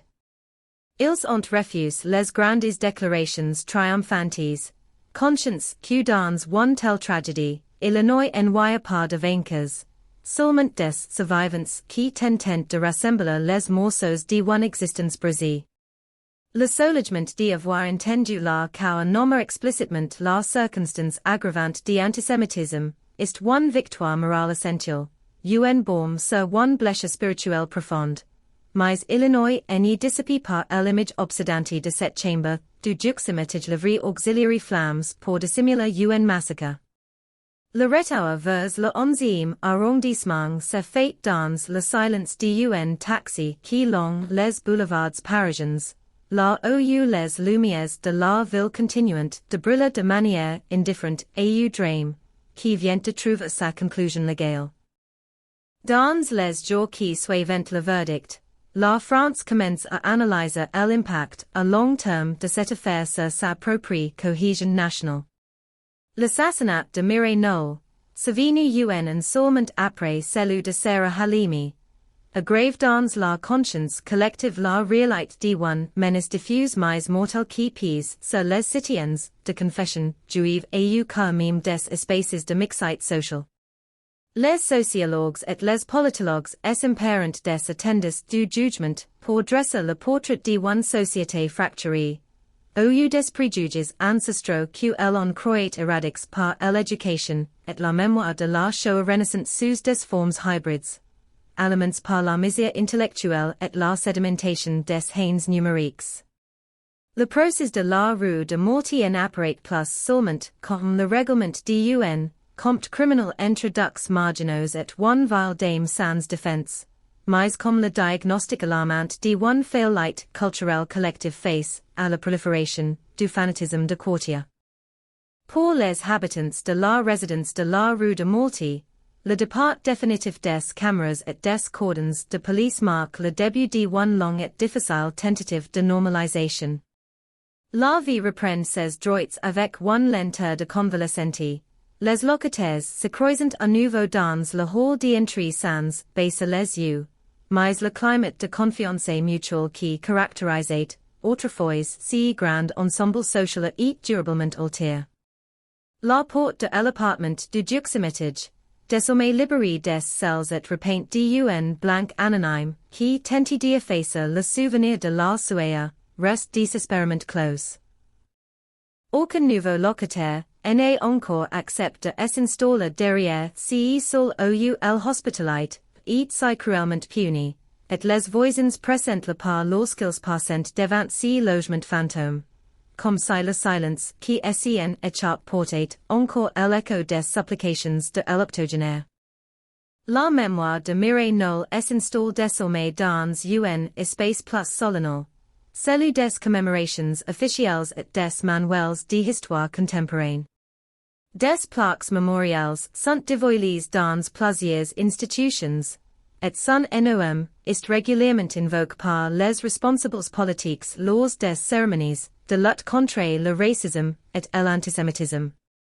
Mais loin de cette statuaire publique et républicaine, C'est dans l'intimite des rituels familiaux que ces enfants s'efforcent de faire vivre sa véritable essence. Ils se ressemblent régulièrement auto des photographies qui ont échappé au Brésia, se remémorant non pas la victime ensanglantée de la cour diocèse, mais la femme lumineuse, la mère protectrice, qui aimait préparer les repas pour ses proches et qui refusait de laisser la perdicte sa conduite. Faire triomphe la vie et la transmission, sur la mémoire de la violence devient la manière de prolonger le miracle de la survie que Mireille avait initié en 1942. L'analyse de la détention des condamnés commence également à filtrer à travers les rapports de l'administration pénitentiaire, révélant la persistance des postures adoptées durant le procès. Yassine Myhaub, incarcéré dans un central de haute sécurité pour purger sa peine de perpétuité, mentionne son attitude d'arrogance froide, s'adaptant auxiliary règles strictes, du milieu carcéral avec le cynisme d'un homme qui a fait de la manipulation son unique mode de survie. Illinois refuse toujours d'exprimer le moindre remords sincère, s'informant dans son statut de bouc émissaire d'1 justice tu Illinois pretend partial. À l'inverse, Alex Karimbakis, confronté à la réalité d'1 longue peine de 15 ans de réclusion, s'enfonce dans une prostration dépressive, surveillé près par les équipes médicales de la prison qui mesurent l'impact de la prise de conscience tardive d'1 lâchette destructrice qui accèle sa propre partie en même temps que celle d'1 innocent. Ce dix-huitième chapitre de la tragédie de la rue de Morty met en évidence la distance irréductible qui sépare la vérité judiciaire de la réparation humaine. Les verdicts s'écrivent sur du papier officiel, les peines se comptent ans derrière des barreaux, mais la douleur de l'absence reste une constante mathématique qui rien n'y vient moindre. La France regarde ses démons en face pendant plusieurs semaines sous les boiseries de la cour diocèse de Paris. Elle affirme ses principes avec la solennité des grands moments républicains, mais le défi reste entier pour l'avenir. La mémoire de Mireille Knoll, cet enfant traqué par les nazis et cette grand-mère suppliciée par la haine moderne, demeure comme une sentinelle douloureuse au cœur de la cité. Rappellant à chaque citoyen que la tolérance et la protection des plus fragiles sont des combats permanents qui n'y s'achèvent jamais au dernier coup de marteau d'un président de tribunal dont le temps qui s'écoule après les grands fracas judiciaires possède cette vertu étrange de contextualiser les drames humains dans une perspective historique plus vaste, transformant la chair des victimes en symboles mémoriels intangibles. L'affaire Mireille Knoll, désormais figée dans le marbre des verdicts définitifs, s'éloigne lentement des rubriques des faits divers pour intégrer les pages sombres de l'histoire culturelle et politique de la France du XXIe siècle. Dans les universités, les facultés de droit et les instituts de sciences politiques, les chercheurs se penchent sur les transcriptions des audiences de la cour diocèse de Paris comme en autopsie comme l'aide. Cherchant à comprendre comment le tissu républicain a pu se déchirer si facilement au juxtamétage d'une modeste résidence sociale de la rue de Morty. Ce n'est plus seulement la culpabilité de Yassine Myhaub ou la lâcheté d'Alex Karimbakis qui intéresse les analystes, mais la sédimentation d'une haine souterraine, un antisémitisme hybride ni de la convergence des frustrations sociales et des dérives conspirationnistes nourries sur les plateformes numériques mondiales.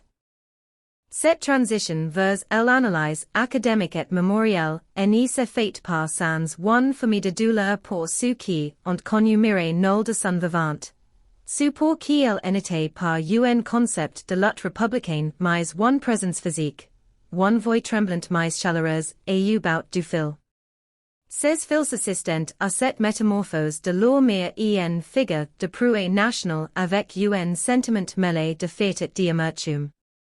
Ils acceptent que son nom soit prononcé dans les discours officiels à l'Assemblée nationale, ils acceptent que sont destinés serve d'avertissement solennel lors des commémorations de la Shoah ou des journées contre le racisme, mais ils redoutent par dessus tout que l'on oublie la femme derrière le métier. Pour eux, l'essentiel réside dans de petits détails insignifiants, que les tribunaux n'ont pas consignes. Ça fait de réajuster ses lunettes lorsqu'elle les ait, l'odeur de the tuile partagée avec les auxiliaires de vie, et cette obstination magnifique à vouloir toujours laisser sa porte déverrouillée. Un choi qui relève non pas de la navette mais de one philosophie de vie profondément humaniste quais et sorte des persécutions de sa jeunesse. Pendant ces temps, la vie dans le 11e arrondissement de Paris continue sa marche indifferente, balayant les traces du passé sous le flux continu de la modernité urbaine. Les commerces de la rue de multi-changent de propriétaires, de jeunes familles s'installent dans les immeubles voisins, ignorant pour la plupart tuer quelques mètres de leurs salons, assist du dream qui ébranle les sommets de l'état quelques ans plus tôt. La résidence sociale elle-même a subi d'importants travaux de rénovation, les façades ont été nettoyées, les halls d'entrée sécurisés par des digicodes plus complexes et des caméras de surveillance plus nets, comme si l'architecture tentait de compenser par la technologie la faillite de la solidarité humaine qui cause la partie de l'octogénaire. La porte du duximitage n'y porte plus aucune stigmate du brazier, recouvert d'un vernis standard qui uniformise le couloir, mais pour les anciens locataires qui ont vécu cette nuit de mars 2018, elle semble toujours plus lourde, chargée d'un reproche muet que le temps n'y parvient pas à dissiper totalement. Le débat national autour de la sécurité des personnes âgées et isolées en milieu urbain trouve également dans l'affaire mireille nul point d'ancrage législatif et associatif majeur. Des rapports ministériels se succèdent pour cartographier la solitude des seniors dans les grandes métropoles, mettant en lumière le fait que la vulnérabilité physique s'accompagne trop souvent d'un isolement social qui fait de ces personnes des proies idéales pour la délinquance de proximité. Des réseaux de vigilance citoyenne et des associations de quartier se créent sous l'impulsion de cette prise de conscience, tentant de retisser les liens distendues entre les générations, et au sein des ensembles de logements sociaux. L'objectif est d'éviter que le cas de la rue de multi-ni se reproduise, de faire en sorte que plus jamais une femme atteinte de la maladie de Parkinson n'y se retrouve sur face, à la fureur, de prédateurs opportunistes, issus de son propre voisinage, transformant ainsi la tragédie en un moteur de résilience collective pour une société civile en quête de repères moraux. L'analyse de l'antisémitisme contemporain à travers le prisme de ces procès oblige la France à regarder en face une réalité complexe et dérangeante, celle d'un haine qui n'y se réclame plus des idéologies totalitaires du siècle passé mais qui s'enracine dans une culture crasse et un ressentiment social dévoid. Les magistrats et les éducateurs tirent la sonnette d'alarme face à la porosité des jeunes esprits de certains quartiers populaires auxiliaires stéréotypes, les plus archaïques, notamment celui qui associe systématiquement l'appartenance à la communauté juive à une fortune occulte. Ces préjuges de Palia, qui a design miré nul comme la cible d'un vol-au-vent de la condamnée à mort, est désormais combattu par des programmes scolaires renforcés et des interventions directes de témoins dans les lycées, une œuvre de longue haleine où la mémoire de la rue de Mortier est brandie comme l'illustration ultime des conséquences meurtrières de l'ignorance et du préjuge non déconstruit. Dans le silence de sa cellule de haute sécurité, Yassine Mihab poursuit l'exécution de sa peine de réclusion criminelle à perpétuité. Un parcours carcéral marqué par l'isolement et la surveillance constante des autorités pénitentiaires, qui redoutent que son profil n'y devienne un pôle d'influence ou de radicalisation pour d'autres détenus.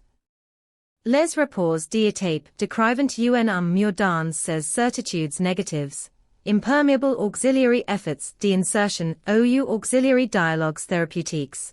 Confirmant le diagnostic initial des psychiatres quant à sa structure perverse et son absence totale de remords. Quant à Alex Karimbakis, sa détention école dans l'ombre d1 culpabilité tardive mais écrasante. Les mots de sa cellule retiennent les confessions amers d'un qui gâche sa propre jeunesse pour n'avoir pas su dire non à la folie destructrice d'un autre, illustrant jusqu'au about la tragédie de la complicite passive dans l'horreur absolue. Ce dix neuvième chapitre de la mémoire de Mireille Knoll se referme sur la constatation d'une transformation profonde des consciences. Le sacrifice d'une vie innocente étant devenu le point de départ d'une réflexion globale sur ce qui unit ou divise les citoyens d'une même nation. Le verdict de la cour d'assises a tracé la frontière entre le droit et la barbarie, mais c'est désormais au quotidien, dans les soles de classe. Les couloirs des immeubles et les choix de chaque citoyen, qui se joue la véritable réponse au matin de la rue de Malty. La silhouette frêle de la vieille dame, s'appuyant sur son déambulateur pour ouvrir sa porte à celui où elle croyait être un ami, reste gravée comme une image d'une purité bouleversante, un appel permanent à la vigilance, à la justice et à la préservation de la dignité humaine face auxiliary assaults repeats de la haine ordinaire.